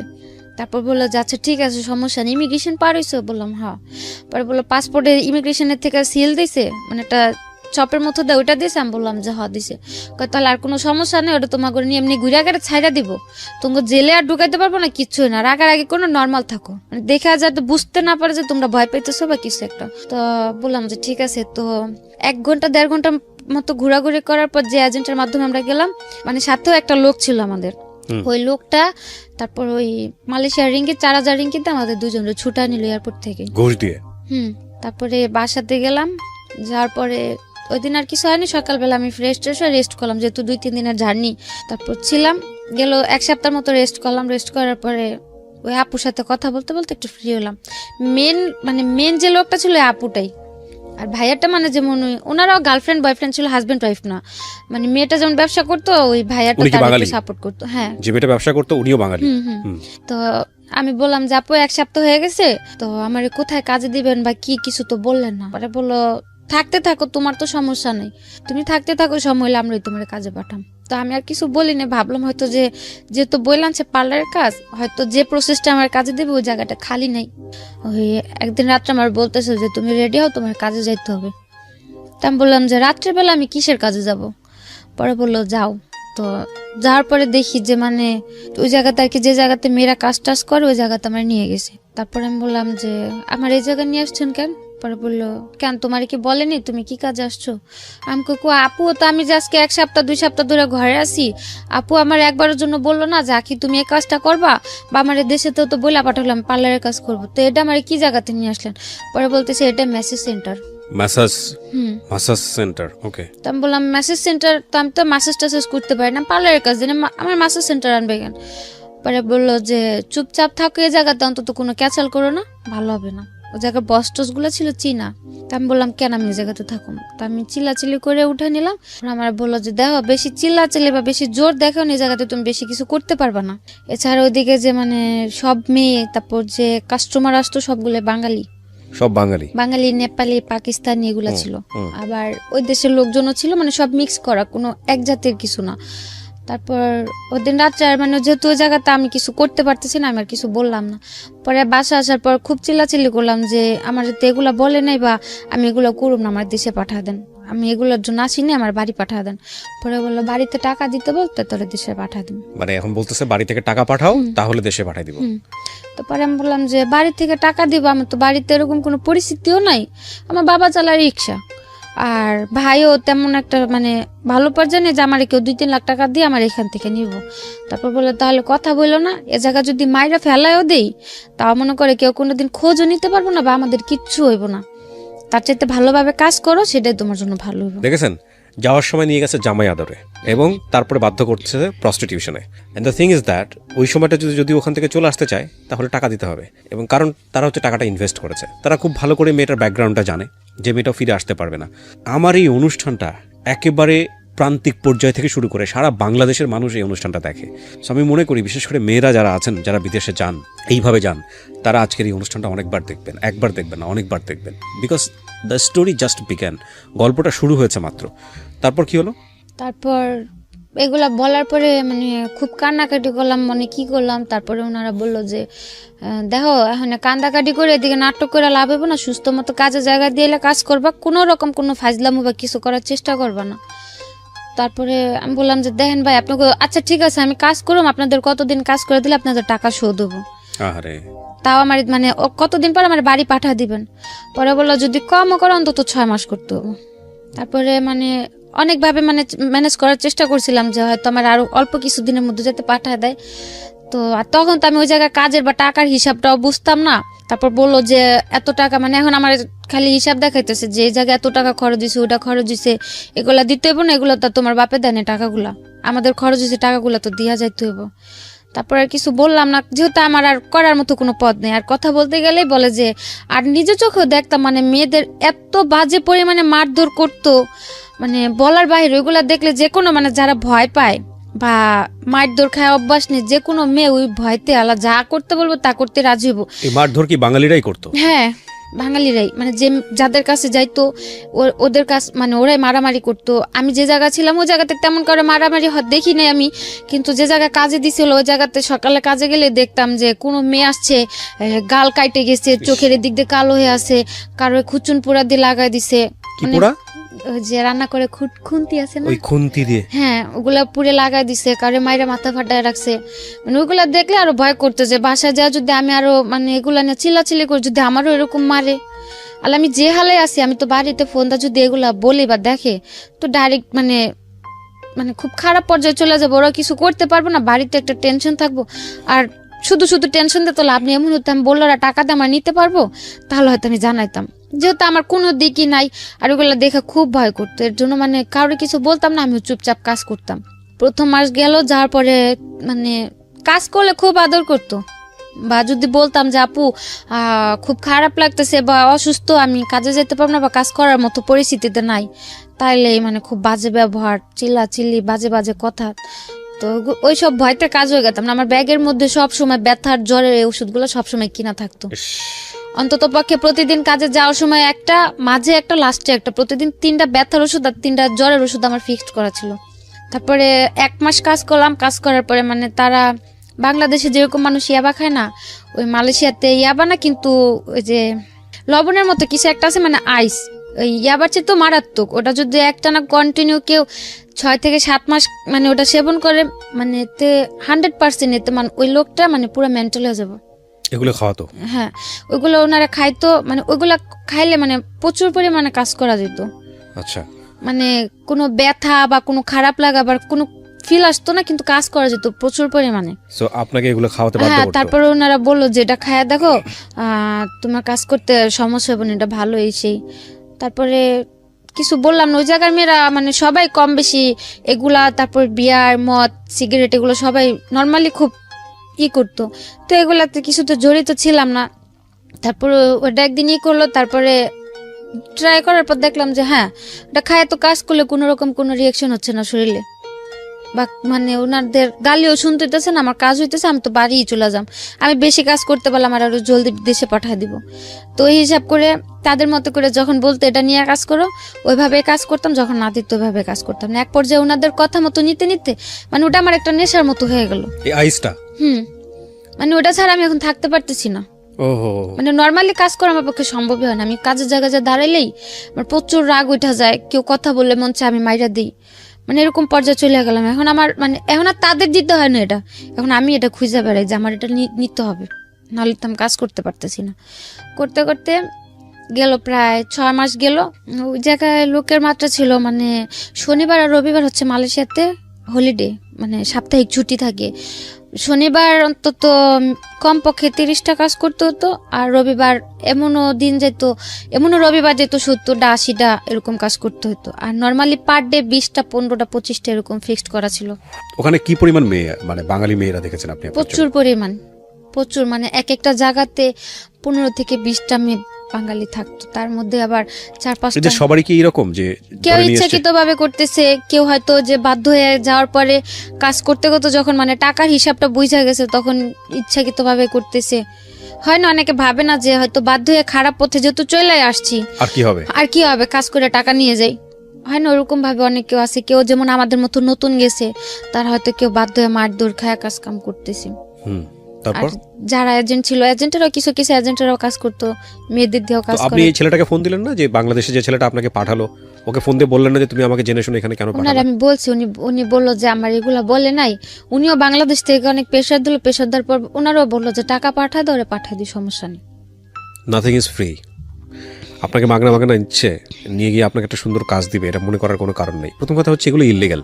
আপনি অবৈধভাবে বাংলাদেশ ছেড়ে অন্য দেশে কেন যাবেন, এটা হচ্ছে প্রথম কথা। এটা তো যাওয়াই উচিত না, তাই না? আর আপনি কাজ জানেন, কাজ পারেন, আপনার তো দেশেই কাজ করা উচিত। তারপরেও যাতে এই ধরনের ভুল না হয় সেই জন্যই এই এপিসোডটা।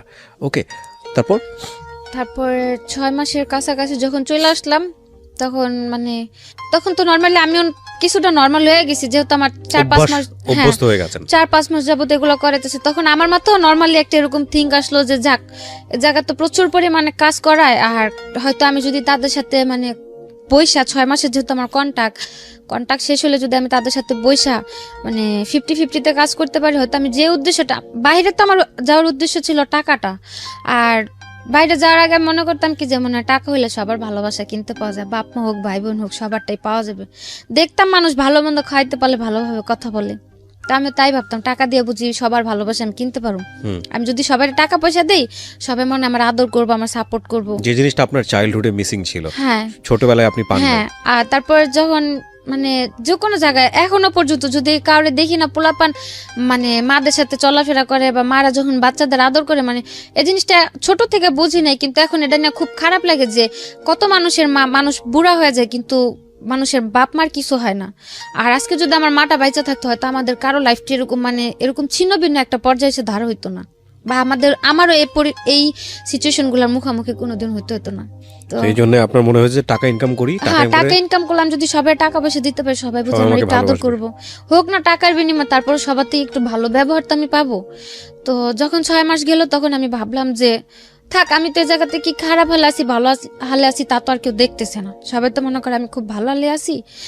তো ওনাদের সাথে একটা বসে আন্ডারস্ট্যান্ডিং এ যা দেখি, যদি আমার টাকা টোকা দিয়ে কাজ করা যায়, আমি আর কিছুদিন কাজ করে বাবার একটা দোকান দিয়ে দিই, আর বোনের জন্য কিছু টাকা ক্যাশ করে আমি বাড়ি চলে যাম। যেহেতু আমার যা হওয়া তা তো হয়েই গেছে, এখন আমি বাড়ি যদি শূন্য হাতে চলে যাই, হয়তো আমার কিছুদিন পরে আবার একটা স্টেপ নিতে হবে, বা দেশে এসে কম বেতনে কাজ করে আরো কথা শুনতে হবে যে 5-6 মাস বিদেশ থেকে আসলাম, কি করলাম, মানে সব দিক দিয়ে চিন্তা ভাবনা করে আমি ওনাদের সাথে বসলাম। একদিন বসার পর বললাম যে আপনারা তো আমার 6 মাসের কন্ট্রাক্ট আনলেন, 6 মাস তো শেষ, তো আমি যদি এখন বাড়ি চলে যেতে চাই বাড়ি পাঠা দিবেন? পরে ওনারা বললো যে যদি চলে যেতে চাও পাঠা দেন, যদি থাকতে চাও থাকবা, আমাদের কোনো সমস্যা নেই। আর যেহেতু আমি ভয়ে কাজ করতাম, ওনাদের দ্বারা আমার কোনো টর্চার করতে হয় না, বা খারাপ কোনো ব্যবহার ওনার আমার প্রতি কখনো যায়নি। আর আমার খুব আদর করতে, এই কারণে মানে আমার যে জায়গায় কাজে দিছিল ওই জায়গায় কেউ বলতো না আমি যে বাঙালি, কালো হাতে সবাই মনে করতো কি ইন্ডিয়া। তো এই কারণে মানে প্রচুর কাজ হইতো, আর কাজের জায়গায় সবাই অনেক আদর করতো, বস যারা ছিল, এই কারণে আমার ওই এজেন্ট গুলো আমার খুব আদর করতো। ওনারাও মানে ওই 6 মাস আমার সাথে ওরকম ভাবে ছিল যাতে আমি 6 মাস পর থাকতে রাজি হই। তারপরে ওনারা খুব আদর করতো, মানে ওনারা আমার এরকম ভাবে রাখছে বা বুঝাইছে যে তুমি যদি থাকো ভালোভাবে থাকবা, এটা সেটা, বা আমিও ছিলাম, দেখলাম তো ভালোই। তারপরে আমি আবার রাজি হলাম যে ঠিক আছে। আপনাদের যে এই ধরনের কাজের মধ্যে জড়িয়ে গেছেন বা করাচ্ছে সবাই, আপনাদের নিয়মিত মেডিকেল চেকআপটা করা হতো, ডাক্তারি চেকআপটা করা হতো? করানো হতো না, ওদিকে ওরকম ভাবে কোনো কাজ করাইতো না, যে মানে কোনো স্বাস্থ্য পরীক্ষা যেটাকে বলে। হ্যাঁ, এগুলো করানো হতো না? না না। এগুলো তো এক ধরনের মানে মৃত্যুকূপ যেটাকে বলে। তো মানে কখনো ডাক্তারের কাছে চিকিৎসা করতে নিয়ে যেত না, কোনো প্রবলেম হলে ওগুলোর জন্য নিয়ে যেত। তারপর ওনার সাথে বসার পর আমি বললাম যে আমার যেহেতু কন্ট্যাক্ট শেষ আর সো মিউচুয়ালি 50-50% বা এরকম কোনো কিছু। হ্যাঁ, তো আমি যদি এখন থাকতে চাই আমার কিভাবে রাখবেন? পরে বললো যদি থাকতে চাও বেতনে থাকতে চাও বেতনে থাকতে পারো, আর যদি 50-50-তে থাকো তাও থাকতে পারো, যদি যেহেতু কন্ট্যাক্ট শেষ। আমি ভাবলাম যে যদি আমি চাইলে পারতাম মানে ডাইরেক্টলি একা কাজ করতে, মানে আমি যা কাজ করতাম টাকাগুলো আমার থাকতো, যদি তাও আমি বলতাম রাজি হতো। যেহেতু কন্ট্যাক্ট শেষ তাদের টাকা দুইটাই গেছে, তা আমি ভাবলাম যে ওই জায়গাতে তো কাজ করতাম, পুলিশের যে প্রবলেমগুলো হতো দেখতাম, তা আমি ভাবলাম যে আমি যদি একা কাজ করি আমার তো পুলিশে যদি একটা প্রবলেম হয়েও যায় আমার তো কেউ সেফটি করবো না। আর দ্বিতীয় কথা হচ্ছে তাদের যদি আমি কিছু টাকা দিয়ে হাত করে রাখি আমার যত বড় প্রবলেমই হোক, যত তারা ব্যবসা করে তাদের সাথে ওরকম লোকেদের সাথে অবশ্যই হাত আছে, ওনারা আমার সাপোর্ট করব। তারপর আমি বললাম যে ওগুলা ভাইবা আমি বললাম আমি 50-50-তে কাজ করুম, যদি আমার পুলিশ টুলিশ ধরে বা কিছু করে ওইগুলো আর সাপোর্ট দিতে হবে আপনাদের। পরে বললো যে ঠিক আছে, যদি পুলিশ ধরে নিয়ে যায় ছুটায় আনতে যা টাকা লাগবে তাও তুমি অর্ধেকটা দিবে আমরা অর্ধেকটা দিই। তা আমি বললাম আচ্ছা ঠিক আছে। তো ওইগুলো ওইভাবে কথা বলার পরে মানে কন্ট্যাক্ট শেষ হওয়ার পরে ও কন্ট্যাক্টের মধ্যে আমার আবার আরেক জায়গায় বিক্রি করে দিল। বিক্রি করলো কিভাবে? হ্যাঁ, ওই যে 6 মাসের কন্ট্যাক্ট ছিল না, ওনার আমার 1 মাস কাজ করাইলো। আর এগুলো তো পরে বুঝতে পারলাম যে কি পরিমাণে টাকা। 1 মাস না, একটা মেরে দিয়ে যদি 15 থেকে 20 দিন কাজ করে কন্টিনিউ, ও একটা মেয়ে যাওয়া আসার যা খরচ যায় সম্পূর্ণ টাকা উঠা যায় 15 থেকে 20 দিনই। তো সে জায়গাতে আমার 1 মাস কাজ করালো। কাজ করানোর পরে তাদের তো যা খরচ উঠা গেল, এমনকি এক্সট্রা উঠলো। তার 1 মাস পর আমার যে 5 মাস ছিল কন্ট্যাক্টে, ওই 5 মাসের কন্ট্যাক্ট করে আরেকটা এজেন্টের কাছে বিক্রি করে দিল। এটা আপনি পরে বুঝেছেন নাকি না, তখনই বুঝেছেন? তখনই মানে বিক্রি করার সময় আমার বলেনি, যেদিন আমার নিয়ে যায় ওদিন বলছে যে তোমার যে বাকি 5 মাসের কন্ট্যাক্ট আছে তুমি ওদের কাছে থাকবা, কোনো ঝামেলা করবে না। 1 মাসে তারা আমার আর কি নরমাল করলো, আমার যেহেতু না জানাই ছিল, মানে ইউজ টু করা জিনিসটাতে। হ্যাঁ আমার নরমাল করলো যে তো মানে হঠাৎ করে বিক্রি করে দিল তো যদি আমি প্রবলেম করি ওনাদের উপর একটা প্রেশার আসবে, তো নরমাল করে তাদের কাছে দিল। যে আপুর ভাইয়ের কাছে বিক্রি করলো তাদের প্রথম মেয়ে ছিলাম আমি। মেয়ে বলতে মানে ওই ব্যবসা ওই মানে কাজের আমারে দিয়ে তারা বিজনেসটা স্টার্ট করতেছিল। ওকে, মানে তাদের আর কোনো মেয়ে ছিল না, আমারে দিয়ে তারা কি ব্যবসার লাইনটা ধরবে। তো ওই হিসেবে তারা আমার কখনো টর্চার করেনি যে এ কয়টা কাজ কেন এই কেন সেই কেন, যেহেতু তারাও নতুন বুঝতে পারতো না যে কতগুলা কাজ প্রেশার দিলে কতগুলা কাজ হয় বা কি করানো যায়, তারা তো বুঝতো না। ওই হিসেবে মানে ওনাদের কাছে থাকতে আমার কাজের পেরেশান এটা তো ছিল না, নর্মালি ছিলাম। তারপর আসার পরে আমি বললাম যে মাসে আমার কন্ট্যাক্ট শেষ, থাইকে গেলাম। থাকার পর 1 মাস আমি কাজ করলাম, মানে 1 মাস কাজ করার পর আমার মানে কাজ যে প্রতিদিন কাজ করতাম না, কাজের টাকাগুলো আমার হাতে দিয়ে দিত কাজের লাস্টে, ওগুলো বাসা হিসাব আর আমি তাদের কাছে জমা দিয়ে দিতাম। মাস শেষে যেমন তারা হিসাব করতো যে আমার 1 টাকার কাজ হয়েছে, 1 টাকা অর্ধেক অর্ধেক অর্ধেক তাদের অর্ধেক আমার, ওইভাবে হিসাব হইতো। তো 1 মাস কাজ করার পর দেখলাম যে না মোটামুটি ভালো টাকাই হচ্ছে। তারপরে রয়ে গেলাম কাজ করতে করতে, এর মধ্যে ওইখানে একটা ছেলের সাথে আমার একটা সম্পর্ক হয়। ছেলে বলতে যে মেয়ে বান্ধবী ছিল, বান্ধবীর ফ্রেন্ডের মোবাইলে আমার ছবিটা দেখে মানে মারাত্মক পরিমাণে পাগল, এরকম একটা অবস্থা। তারপর যেভাবে ও কথা বলতে বলতে হইলো ওর সাথে একটা সম্পর্ক, তারপর ওরে করে ওই এজেন্টের সাথে আমার প্রতিনিয়ত ঝগড়া হতো। ও ওকে, মানে ও বাঙালি ছিল, ছেলেটাও বাঙালি ছিল। এজেন্টের ছেলেটার সঙ্গে সাথে ঝগড়া হতো মানে কি ও চাইতো যে আপনি যে এই পেশা থেকে বের হয়ে আসেন? হ্যাঁ, ও বলতো তুমি দেশে চলে যাও, আমার বুঝাইতো কাজ কাম করার দরকার নেই এটা সেটা।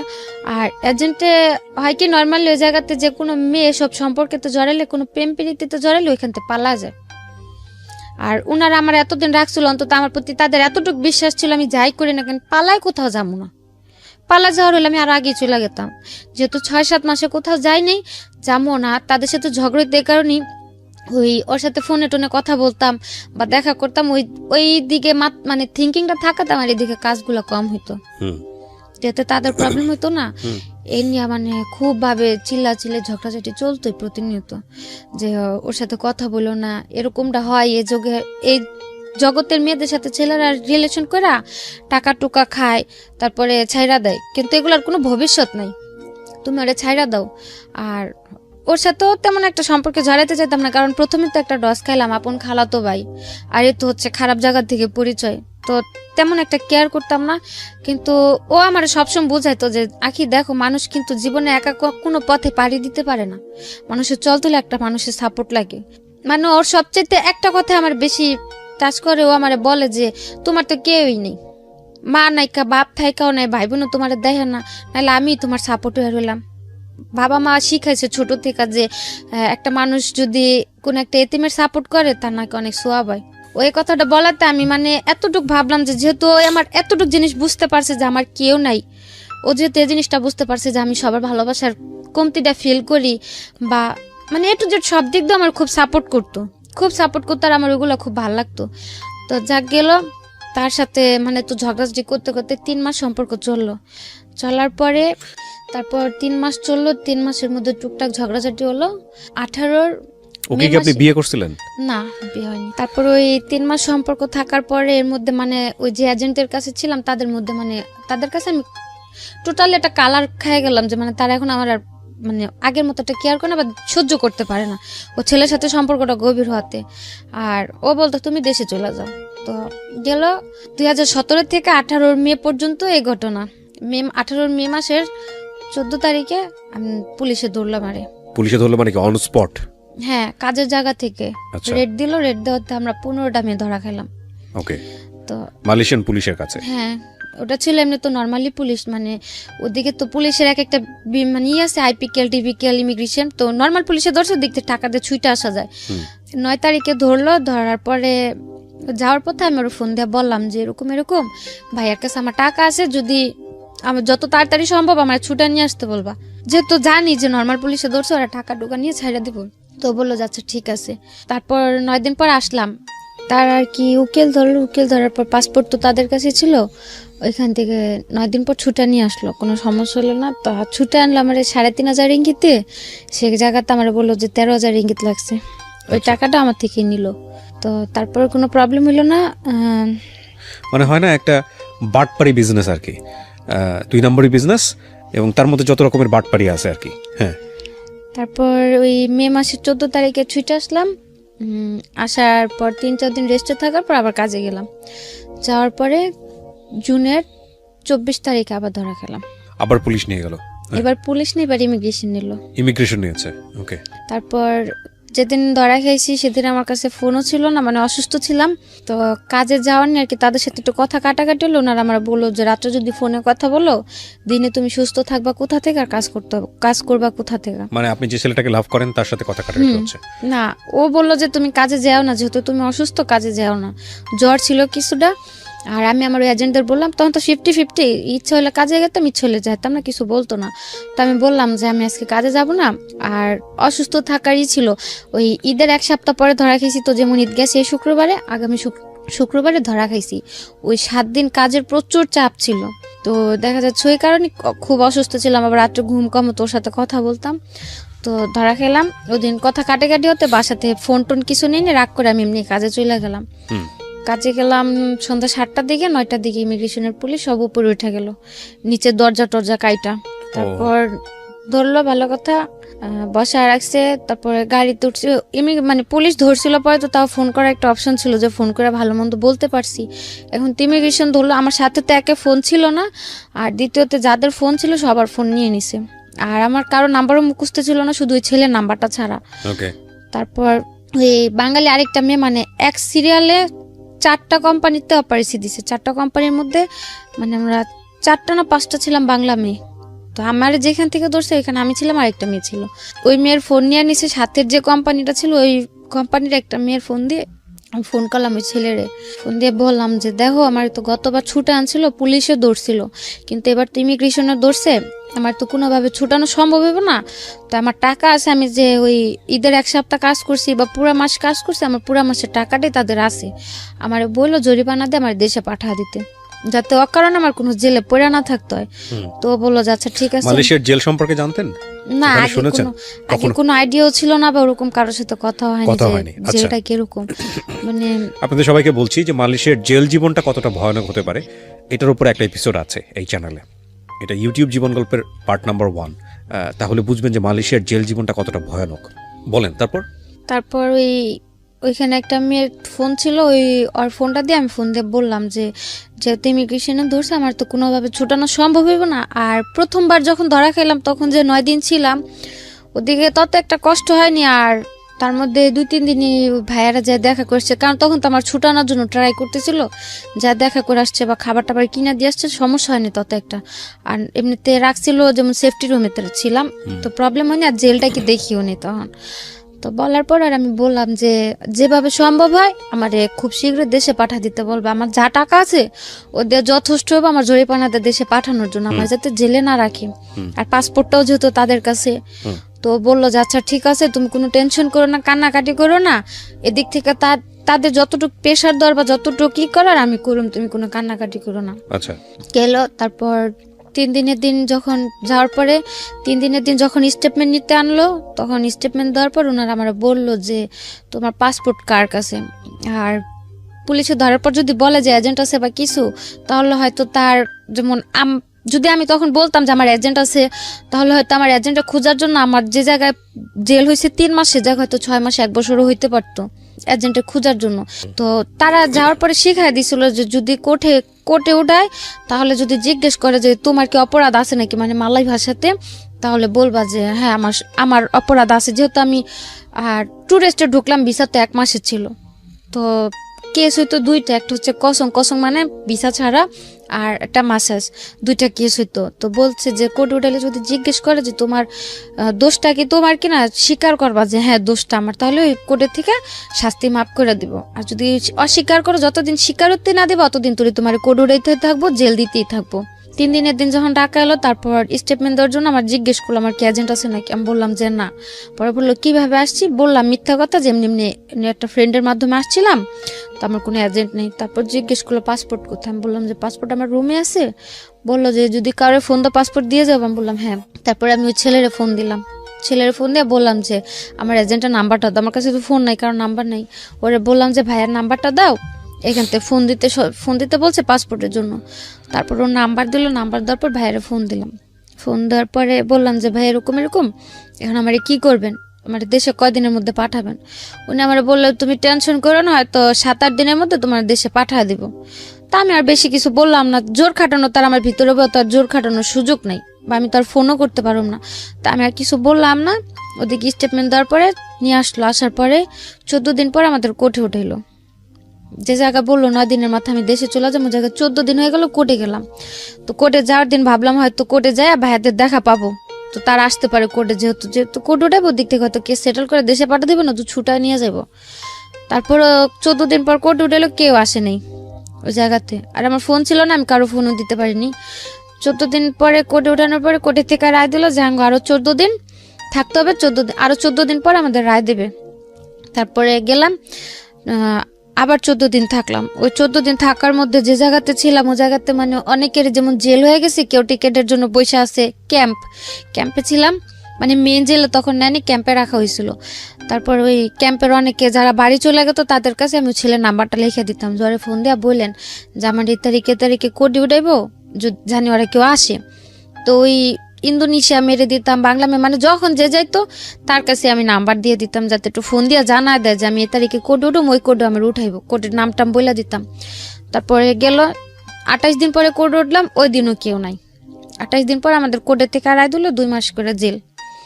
আর 2 মাস করে জেল বলতে মালয়েশিয়াতে জেল হয় 21 দিনের, মানে 21 দিনে 1 মাস ধরা হয়।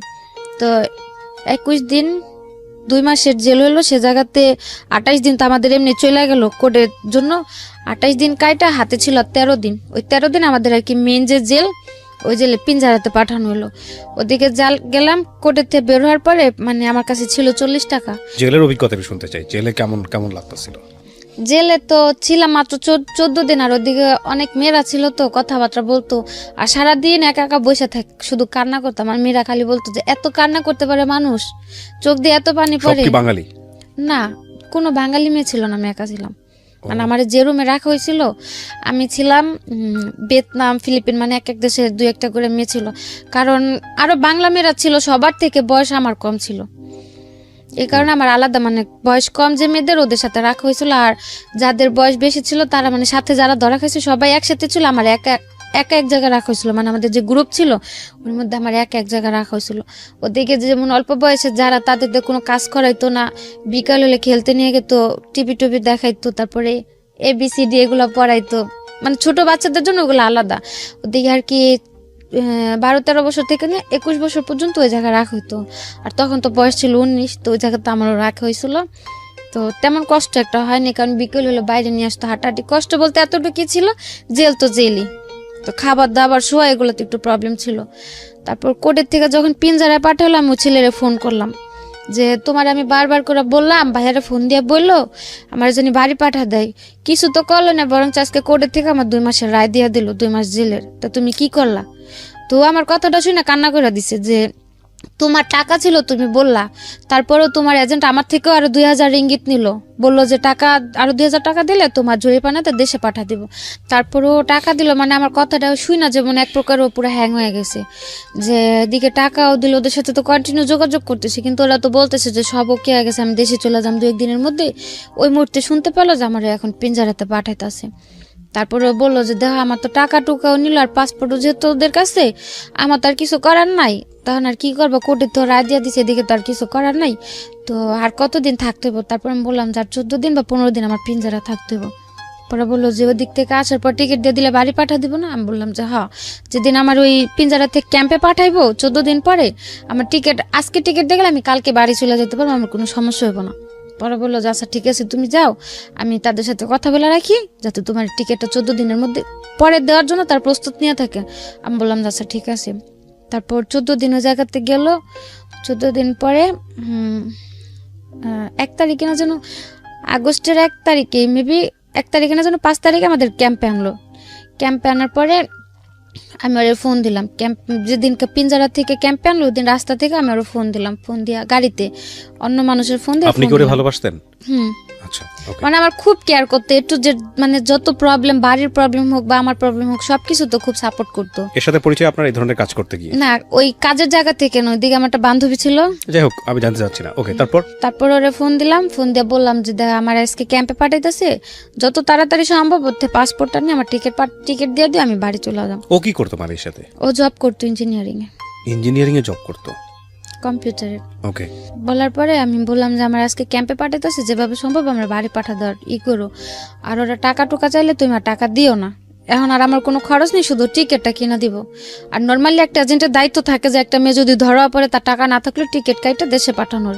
তারপরে ও বললো যে আচ্ছা ঠিক আছে, কোন ক্যাম্পে নিছে কইতে পারো? তো আমি বললাম যে আমি জানি না কোন ক্যাম্পে আনছে এখনো, তো যদি আমি পারি কোনো রকম ভাবে কারো কাছে নাম্বার দিলাম, তোমার কাছে ঠিকানা বা আমার বডি নাম্বারটা আমি পাঠাই দিমুনি।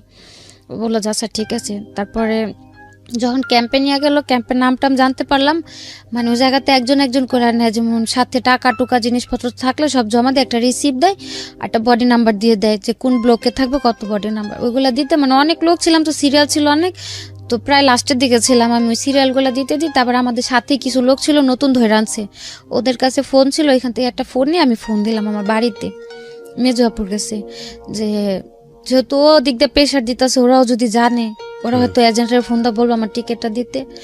তো ওই লোকটা নাম্বার দিয়ে ফোন দিলাম মেজাপুর ছেলে ফোনটা ধরে বললো যে আম্মু বাইরে গেছে, তা আমি বললাম ডাক দিয়ে দাও। ও ডাক দিতে দিতে ওই লোকের ফোনটা গেল বন্ধ হয়ে, তো বন্ধ হয়ে গেল। আমার যে স্লিপ দিল, একটা রিসিপ্ট দিল, ওই রিসিপ্টের ভিতরে মানে একটা সাইন উঠলো আমার ফোন কল অলরেডি হয়ে গেছে। তো আমি আর কিছু করলাম না, আমি ওদিকে বসে বসে কান্না করতেছি। মানে 3 দিন পরে একটা মাস্টার কল করার সিস্টেম দেয় মানে ওদিক থেকে ফ্রিতে, তা আমার তো আর ওই কলটা করতে দিব না, যেহেতু আমার এই জায়গাতে সাইন উঠে গেল। তো কান্না করতেছি, ওদিকে একটা রোহিঙ্গা ছেলে ছিল, মানে ওই জায়গার ভিতরে যে অনেকের যে পরিচয়পত্র নাই বা পাসপোর্ট টাসপোর্ট না থাকলে 3-4 বছর ওই জায়গায় অনেকে পড়ে থাকলে ওদের আর কি বাইরে কাজ টাজ করতে দেয়, যে আসামিদের সাথে দেখা করতে আসলে নিয়ে যায়, বা যে নতুন লোক ধরে আনলে ব্যাগ ট্যাগ সরা রাখে, ওরকম লোক ছিল একটা রোহিঙ্গা। তো বলতেছে যে আপনার কি সে কান্না করেন কি আপনি? তারপর আমি বললাম যে এরকম আমার তো জায়গাতে কেউ নাই, আমি বাড়িতে ফোন দিলাম, ফোনটা বন্ধ হয়ে গেল, আর আমার স্লিপেও সাইন উঠে গেল, আমি তার ফোন দিতে পারবো না, আমি যদি কাউরে না জানি আমি এই জায়গাতে আসি, কিভাবে আমার কেউ টিকিট দিব? তো ও কইলো যে মালয়েশিয়ার কারো নাম্বার আছে আপনার কাছে? আমি হ্যাঁ আছে। তো কইলো যে আপনি একটা কাগজে আপনার যে স্লিপে বডি নাম্বার দিছে, বডি নাম্বার, ব্লক নাম্বার আর নাম্বারটা লিখে দেন, আমি ফোন দিয়ে জানা দিম। তারপর ওই ছেলের কাছে আমি ওই ছেলের নাম্বার লিখে দিলাম, আমার বডি নাম্বার কত ব্লক লিখে দিলাম। তারপর ওই ছেলে ফোন দিল ওর কাছে, ওরে ফোন দিয়ে বলছে যে আমি এরকম এই জায়গাতে আছি, এত আমার বডি নাম্বার। তারপর ও আবার আমার এজেন্টের কাছে গেছে, ওই বাইরের ওই ছেলেটা, যাওয়ার পরে বলছে যে আমার এই জায়গাতে নিয়ে আসছে, আমার টিকিট দিব কবে। ওরা বলতেছে পাসপোর্ট দিয়ে দিছে, মানে কোম্পানির লোকের কাছে পাসপোর্ট দিছে, টাকা দিয়ে দিছে, ওরা টিকিট দিয়ে যাবে। এসে করতে করতে প্রায় 15 থেকে 20 দিন যায়। ওই 15-20 দিনের মধ্যে এই ছেলে আবার ওরা একটা ফ্রেন্ডে পাঠায় আমার সাথে জেলে দেখা করতে। তারপর ওরকম করতে করতে আমার এজেন্ট আবার ওর কাছ থেকে টাকা নিল। আবার ওকে, টিকিট দিবে বলে আরো 2বার টাকা নিল। যখন আমার জেল টেল শেষ হলো তখন ও আবার 2বার টাকা দিল। আচ্ছা, দেবার পরে যখন 3য় সপ্তাহ আমার সাথে দেখা করতে গেছে, তারপরে ওর বন্ধুটা বলতেছে যে আপা দেন আপনার পাসপোর্টটা আপনার এজেন্টে দিতে আছে না, আর ও 2-3বার করে টাকা দিছে, ওরে পাসপোর্টও দেন, আপনার টিকিটও দিতে হয় না। ও এমনও বলছে যে ভাই টাকা খাইছেন ভালো করছেন, আর পাসপোর্টটা দিয়ে দেন, আর একটা টিকিট আমি কাইটা দিতেছি, আপনার টাকা টুকা দিতে হবে না, টাকা জানিছেন নিছেন, আর পাসপোর্টটা দিয়ে দেন। আর পাসপোর্টটা বারবার চাইতেছিল এই কারণেই যে মালয়েশিয়ার জেলে যদি ট্রাভেল পাসের ফর্ম কেউ ফিল আপ করে, অন্তত পক্ষে 7 থেকে 8 মাস ওই ট্রাভেল পাসের স্লিপের জন্য বসে থাকতে হয়। মানে বাংলাদেশ এম্বাসি হয়ে এখান থেকে একটা কাগজ যাবো, ওই কাগজটার জন্য 7 থেকে 8 মাস অপেক্ষা করতে, যাদের পাসপোর্ট নেই। আর যদি আমার পাসপোর্ট না দিত তাহলে হয়তো আমার আরো 7 থেকে 8 মাস জেলে থাকতে হতো। তার জন্য বারবার যাওয়ার কথা, টাকা খাইতেছে খাক, তো পাসপোর্টটা দিয়ে দেখ। আর এই চান্সে ও টাকা খাচ্ছে। আর তারপর 3বার 3য় সপ্তাহ যখন দেখা করতে যাওয়ার পর আমি কান্নাকাটি করে বলছি যে ঠিক আছে ওই বা কি করব, বারবার টাকা দিতেছে। আমি বলছি যে ওরা টাকা দিতে নিষেধ করেন, আমি ট্রাভেল পাসের ফর্ম ফিল আপ করে দিছি, যদি আমার ফর্ম আসে আমার দেখতে ফোন করতে দিব ট্রাভেল পাস আসলে, যে কাউরে ফোন দিয়ে বলো টিকিট দিয়ে যাওয়ার জন্য। তখন আমি ফোন দিয়ে বললো, ওরা এসে বললেন আমার টিকিট দিয়ে তার টাকা টুকা লাগবে না। তারপর ওই ছেলে মানে ওই কথা শোনার পরে যায় পুলিশের কাছে একটা রিপোর্ট করলো যে এরকম এরকম আমি জেল আছে, আমার পাসপোর্ট আমার এজেন্টের কাছে, আমার টিকিট দিতেছে না। ওই জেলে পুলিশের থেকে ওই এজেন্টের কাছে একটা নোটিশ পাঠাইলো যে পাসপোর্টটা যাতে দিয়া দেয়। তারপরের সপ্তাহে যে আমার টিকিট দিয়ে আসলো, তারপরে দেশে আসলাম। এদিকে এজেন্টের জন্য আমার জেল খাটতে হলো 3 মাস, অথচ কোর্টের থেকে আমার রায় দিল আমার জেল হইলো 41 দিন। 41 দিনের জায়গায় আমার জেল খাটতে হলো 90 দিন। তারপরে আসলাম, আসার পরে ওই ছেলের সাথে যেহেতু সম্পর্কটা দেশে আসার পরেও ছিল, ওই সেপ্টেম্বরে দেশে আসলাম। ও বললো যে দেশেই থাকো, দেখি আমি যতটুকু পারি তোমার হেল্প করুন, টাকা টুকা যা লাগে। তারপরে আমি ভাবলাম যে যেহেতু আছে আমার এতটা সাপোর্ট করছে, যদি আমি ওর কাছে যাই হয়তো গেলেও আমার একটা ভালো কাজে টাজে লাগা দিলে আমি করতে পারুম। তো ওরে বললাম, বলার পর ও তত একটা মানে রায় দিল না। তারপর আমি গেলাম 2য়বার যে ইন্দোনেশিয়া দিয়ে। আপনি জেল থেকে ছাড়া পেয়ে বাংলাদেশে কিভাবে আসলেন ওইটা একটু আরেকবার বলেন। জেল থেকে ছাড়া পেলাম ওই যে আমার ওই যে পাসপোর্টটা ম্যানেজ করতে পারলো, ও যে পুলিশের কাছে রিপোর্ট করলো 2-3বার টাকা দেওয়ার পর যখন পাসপোর্ট না দিল, ওই তখন পুলিশ পুলিশের বলল কাছে যে রিপোর্ট করলো। তারপর ওকে ধরলো রিপোর্ট পুলিশ। করার পরে ও নোটিশ পাঠালো আমার এজেন্টের কাছে যাতে আমার পাসপোর্টটা দিয়ে দেয়। আর এদিক দিয়ে যখন ওরা পাসপোর্ট দিতেছিল না, আমি যে ক্যাম্পে ছিলাম ওই ক্যাম্পের পুলিশের সাথে আমিও যোগাযোগ করছি। যখন মানে আমি তখন বাধ্য ছিলাম স্বীকারোক্তি দিতে যে আমার এজেন্ট আছে, আমার পাসপোর্ট দিতেছে না। আর তখন তো আমার কোনো সমস্যা নেই, আমার জেল টেল সব হয়ে গেছে, আর আমি দেশে যাব। তখন ওই জায়গার পুলিশদের সাথে আমিও কথা বললাম যে এরকম এরকম আমার এজেন্ট আছে, এজেন্ট আমার পাসপোর্টটা দিতেছে না। ওনার জিজ্ঞেস করলো যে এজেন্ট যে বাসা থাকে সে বাসা তুমি চেনো? বললাম যে হ্যাঁ। ওরা বললো যে 1 সপ্তাহ সময় দেখো, যেহেতু তোমার বাইরে থেকে লোক রিপোর্ট করছে, যদি ওরা পাসপোর্ট না দেয় তোমার আমাদের সাথে নিয়ে এখান থেকে তোমার এজেন্টের বাসা যাওয়াইব। আচ্ছা, হয়তো এখান থেকে পাসপোর্টটাও নেওয়া হইব, সাথে ধরা হইব। তারপরে কিভাবে হলো? তারপর ওই যে রিপোর্ট করাতে পুলিশের থেকে নোটিশ দিল, নোটিশ দেওয়ার পর ওই লোক এসে আমার পাসপোর্ট আর টিকিট দিয়ে গেল। আচ্ছা, তারপর আপনি বাংলাদেশে আসলেন? হ্যাঁ, টিকিট দেওয়ার কত বছর পর বাংলাদেশে আসলেন? হ্যাঁ, 1.5 বছর। 1.5 বছর পর। এই 1.5 বছর জীবনে কি বলবেন, স্বর্গ না নরক? জাহান্নাম? নরকের চাইতেও যদি খারাপ কিছু থাকে, নরকটা তো মরার পর কেমন হবে দেখতে জানি না, কিন্তু বাইচা থাকতে হয়তো ওটা একটা নরক ছিল। তো আসলেন, আসার পরে দেশে ছিলাম সেপ্টেম্বর আসছি, সেপ্টেম্বরের 17 তারিখ আসছি। আসার পরে নভেম্বরের লাস্টের দিক দিয়ে আমি আবার চলে গেছি। কোথায়? মালয়েশিয়ায়। কেন গেলেন? মালয়েশিয়ায় গেলাম ওই অতদিনে মানে ওই ছেলেটা আমার জন্য যতটুকু দৌড়াদৌড়ি করলো, হয়তো ওই জায়গাতে আমার আপন কোন একটা ভাই বোন থাকলে অতটুকু করতো না। তো ওর প্রতি অতদিন একটা আলাদা টান হলো, যেহেতু বাইরে ও আমার জন্য এতটুকু করতে পারছে, বা যদি ও তো সবসময় বলতো যে আমার বিয়ে করব বা আমার পাশে সবসময় থাকবো। তো আমি ভাবলাম যে যাই আমি ওর কাছে, যে এখন তার আমি খারাপ কিছু করুম না, যাই হোক তোর কাছে থেকে একটা ভালো জব টপ করি, কিছু যখন ও দেশে আসে ওর সাথে আমি চলে আসবো।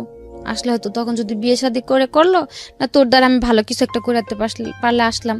কিন্তু ওই তার ভরসায় গেলাম, দ্বিতীয়বার যে সেম অবস্থায়। না হয়তো সে কাজগুলো করতে হয় নাই, কিন্তু ওর সাথেই ছিলাম। ওই 1-1.5 মাস লাগায়া জঙ্গল টঙ্গলে থাইকে এত কষ্ট করে যে গেলাম, ওর জন্য আমি জঙ্গলে থাকতে হয়েছে যাওয়ার সময়। কিসে গেছেন? এখান থেকে 3টা দেশ ঘুরাই নিয়ে গেছে, তো মানে যে যে জায়গায় ঘুরছি ওগুলাতে কোনো প্রবলেম হয়নি। হোটেলে 1-1.5 মাস লেগেছে যেতে? 1 মাস, পুরো 1 মাস লাগছে। কিসে গেছেন আপনি? প্লেনে না?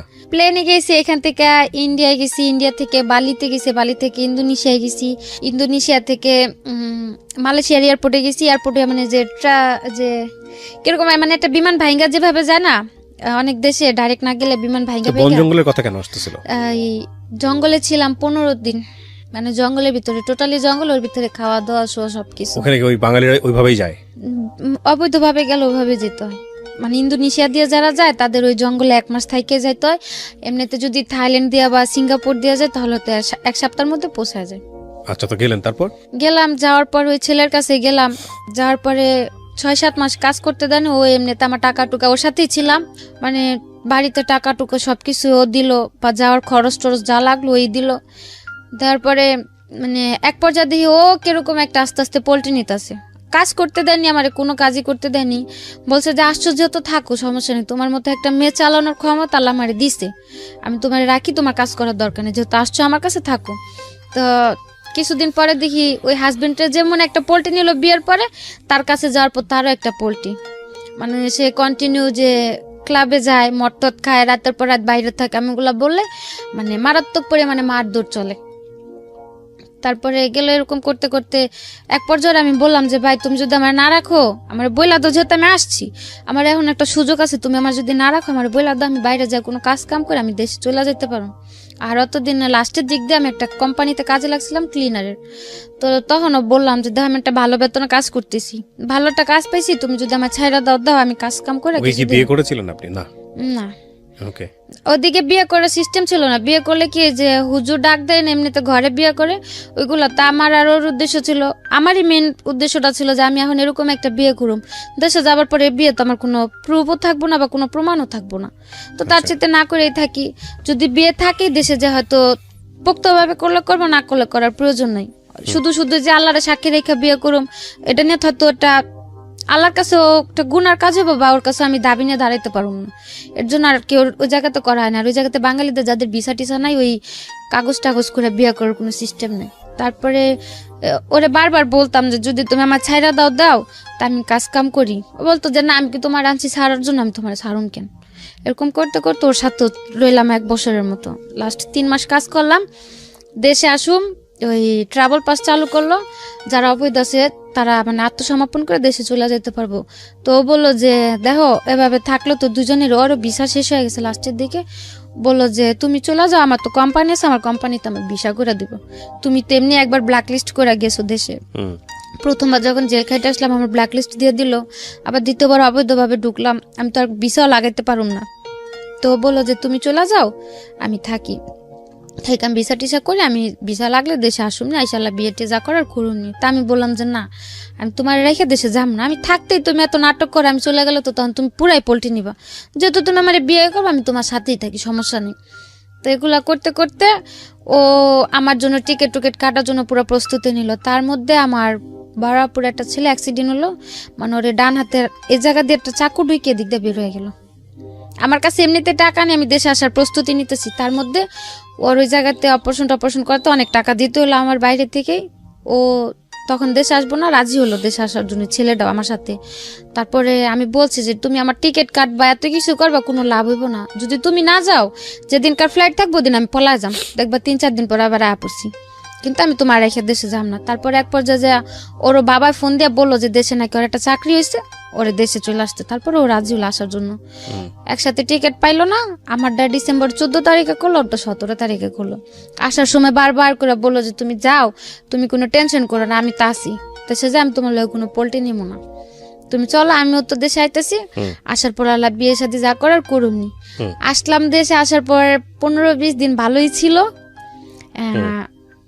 এখন পুরাই পুরা পোল্ট্রি বলতে মানে মানুষ অত বড় পোল্ট্রি নিতে পারে না দেখলে হয়তো জানতাম না। সো আপনি আবার যাবেন না মালয়েশিয়াতে? না, আর যাও কার কাছে, আর যাওয়ার কোনো প্রয়োজন নেই। প্রথমে তো গেলাম ফ্যামিলির দিক দিয়ে চিন্তা করা, বা প্রথম গেছে ফ্যামিলির দিক দিয়ে চিন্তা করে, সেকেন্ড টাইম গেছে একজন মানুষকে ভালোবেসে। এখন কিভাবে চলতেছে আপনার? এখন ওই ছেলের সাথে কথা হয়, এমনিতে আমার টাকা টুকা লাগলে যদি আমি ফোন দিয়ে বলি, টাকা টুকা দেয়, কিন্তু কোনো কথা বলে না, যোগাযোগ করে না। এছাড়া আপনি কোনো কাজ কাম করেন? গত মাসে একটা চাকরিতে জয়েন করছি, তো করতেছি টুকটাক। কেন বললেন এই গল্পটা? আবার এই প্রশ্নটা করি।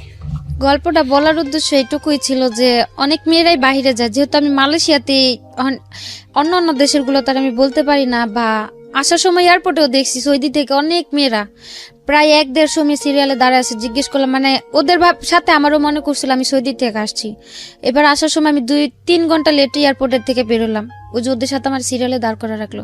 যখন দেখলাম যে সবগুলা লোক সৌদি আরবের, আমি একাই মালয়েশিয়ার, তখন আমি চিল্লাচিল্লি করাতে তারপর আমার বের করে দিল। 2-2.5 ঘন্টা যে দাঁড়াইছিলাম, মেয়েগুলা জিজ্ঞেস করলাম যে আপনারা কি জনের দিকে দাঁড়াচ্ছেন, সবগুলা জেল খেটে আসছে। 1-1.5 মেয়ে হবে, কমপক্ষে 3 থেকে 400 পুরুষ হবে। 2টা সিরিয়ালে, মানে এয়ারপোর্টের ভিতরটা পুরো ভরা ওই মেয়ে লোকগুলা দিয়ে। এছাড়া সাথে যেসব লোক সব বের হয়ে গেছে। তো তাদের মধ্যে দাঁড়া থাকার পর জিজ্ঞেস করলাম, মেয়েগুলা বললো যে দেখেন এরকম এরকম আইনা কাজের নিচে নেওয়ার পরে এখন যে বাড়িতে কাজ করি তারাও নির্যাতন করে, বাইরে থেকে লোকেরাও এসে নির্যাতন করে, লাস্টে টিকতে না পেরে পুলিশের কাছে যে আত্মসমর্পণ করছি, এই জেল খাটটা এখন দেশ আসছে আমরা সবাই। কি একটা ইমেজ দাঁড়ায় দেখেন। এটা তো আমার এইখানে, এটা কিন্তু আমার এখানে এপিসোডটা ফার্স্ট টাইম না। বাংলাদেশের বিভিন্ন মিডিয়াতে, টেলিভিশন চ্যানেলে এই নিউজগুলো আসে, হরহামেশাই আসে। ইমেজটা কি দাঁড়ায় দেখেন। প্রথমত আমাদের সামাজিকতার জায়গাটা থেকে এই ধরনের মেয়েরা যখন দেশে ফিরে আসে খুব একটা ভালো চোখে দেখা হয় না, এবং ওখানে যে যাবে গিয়েও একটা ট্র্যাপের মধ্যে পড়ে যায়, বের হতে পারে না। মানে একটু ভালো থাকার জন্য কি ভয়ঙ্কর রকমের যুদ্ধ। আর আপনি আজকে যেভাবে সাফারার, এটার জন্য তো আপনি নিজেও দায়ী। হ্যাঁ, আপনার বয়স একটা ফ্যাক্ট ছিল যে ওই বয়সে আপনি বুঝেন নাই, কিন্তু আমি নিশ্চিত যে যারা অনেক বয়স্ক, যারা হয়তো 18 বছর পার করে ওই দেশে গেছে, তারা অনেক বুঝে শুনেই গেছে, তাদের জন্য আজকের এপিসোডটা কাজে লাগবে। তো আপনি নিশ্চয়ই ভুল করেছিলেন, কারণ 15-16 বছর বয়সেও যদি আপনি গেছেন, 18 বছরের আগে তো গেছেন আপনি দেশের বাইরে। লেবার লতে তো 18 বছরের আগে তো দেশের বাইরে যাওয়ার আমার জানা মতে নিয়মই নাই বাংলাদেশ সরকার থেকে। তো এটা তো আপনি এক ধরনের অপরাধী করেছেন। এবং যাওয়ার পরে আপনি যেটা বলছিলেন যে আপনি এক পর্যায়ে মেনে নিলেন যে না, এই জবটাই আপনি করবেন পয়সা ইনকাম করার জন্য। পয়সা ইনকাম করতে পেরেছেন? ওই যে সব জেলে পুলিশের কাছে গেছে। হ্যাঁ। সো আসলে লাইফে কোনো শর্টকামিং কোনো পথ নাই যে আপনি শর্টকাট একটা মেরে দেবেন দিয়ে আপনি লাইফে অনেক বড়লোক হয়ে যাবেন, অনেক কিছু হয়ে যাবেন। That is really difficult. এটা হয় না। যতদিন কন্টাক্টে ছিল, যদি ততদিনের মধ্যেও পুলিশে ধরতো, তাও মনের একটা সান্ত্বনা দিতে পারতাম যে দেশে চলে গেলাম। যখন কন্ট্রাক্টটা শেষ হইলো, 1 মাস কাজ করলাম, টাকাগুলো নিয়ে বাড়িতেও পাঠাইনি। মানে টাকাগুলো বাড়িতে পাঠাবো, যেমন কালকে পাঠাবো, আজকে কাজে গেছি, যে কাজের থেকে আইসা বাড়ি থেকে নাম্বার নিয়ে টাকাগুলো পাঠাবো, ওই দিনকার রাত্রে পুলিশে ধরলো। এখন ভবিষ্যৎ পরিকল্পনা কি? আপনি রাইট নাও কত বয়স, কত আপনার? আবারও জিজ্ঞেস। 21 বছর। জীবনের অনেক লম্বা একটা পথ পড়ে আছে। এখন কি চিন্তা করেন ভবিষ্যৎ নিয়ে? এখন চিন্তা করার আর কিছু নাই। এখন মনে করি যে যেহেতু দেশে আসছি, একটা জব পাইছি, করতে থাকি, উপরে আল্লাহ যা রাখছে কপালে তাই হবে। কিন্তু কোনো বাহিরে যাওয়ার বা কোনো সম্পর্কে জড়ানোর এ ধরনের কোনো চিন্তা আপনাকে যে মানুষটা আপনার জীবনে পরবর্তীতে আসবে, যদিও খুব ব্যক্তিগত প্রশ্ন হয়ে যায় এটা, আপনি কি চিন্তা ভাবনা করছেন? তাকে আপনি আপনার জীবনের অতীতটা বলতে পারবেন? আমার উদ্দেশ্যটা শুরু থেকে একটাই ছিল যে এমনিতেও তো ছোট থেকে কারো কাছে ভালো কিছু পাইনি, বা ফিউচারে কি বর্তমানে কি কারো সাথে যদি কোনোদিনও জড়ায় যায়, বলা তো আর যায় না। যে আমার অতীতটা যায় না আমার অ্যাকসেপ্ট করবে, আমি তার সাথেই থাকবো। কারণ এসব কথা তো কখনো লুকানো থাকে না। যদি দেখা গেছে একটা সম্পর্কতে জড়াই গেলাম, বা কিছুদিন থাকার পর যখন আমার এই অতীতগুলো সে জানতে পারবো, তখন কিন্তু খুব ভয়ঙ্কর একটা পরিস্থিতিতে পড়তে হবে। তার চাইতে আমার অতীতটা যায় না যে আমার অ্যাকসেপ্ট করবো, আমি তার কাছেই যাব। আমাদের সামাজিকতা কি তৈরি হয়েছে যে একটা মেয়ে যার কোনো অপরাধ নাই, ভুল নাই, কিন্তু এরকম একটা ঘটনায় জড়িয়ে গেছে বা জড়াতে বাধ্য করা হয়েছে, সেই মেয়েটাকে আমরা পাবলিকলি ফোকাস করতে পারি? অপরাধ তো ওর নাই, পারি না, কারণ আমাদের সমাজটাই তো এখানে বিকলাঙ্গ চিন্তার অধিকারী। অপরাধ ওর না, তারপর ওকে আমাদের হাইড করতে হচ্ছে। সো অনেক সময় লাগবে পরিবর্তন আসতে, কিন্তু ওর যে চিন্তাটা ব্যক্তিগত পর্যায়ে, সেই চিন্তাটাকে আমি স্যালুট করি।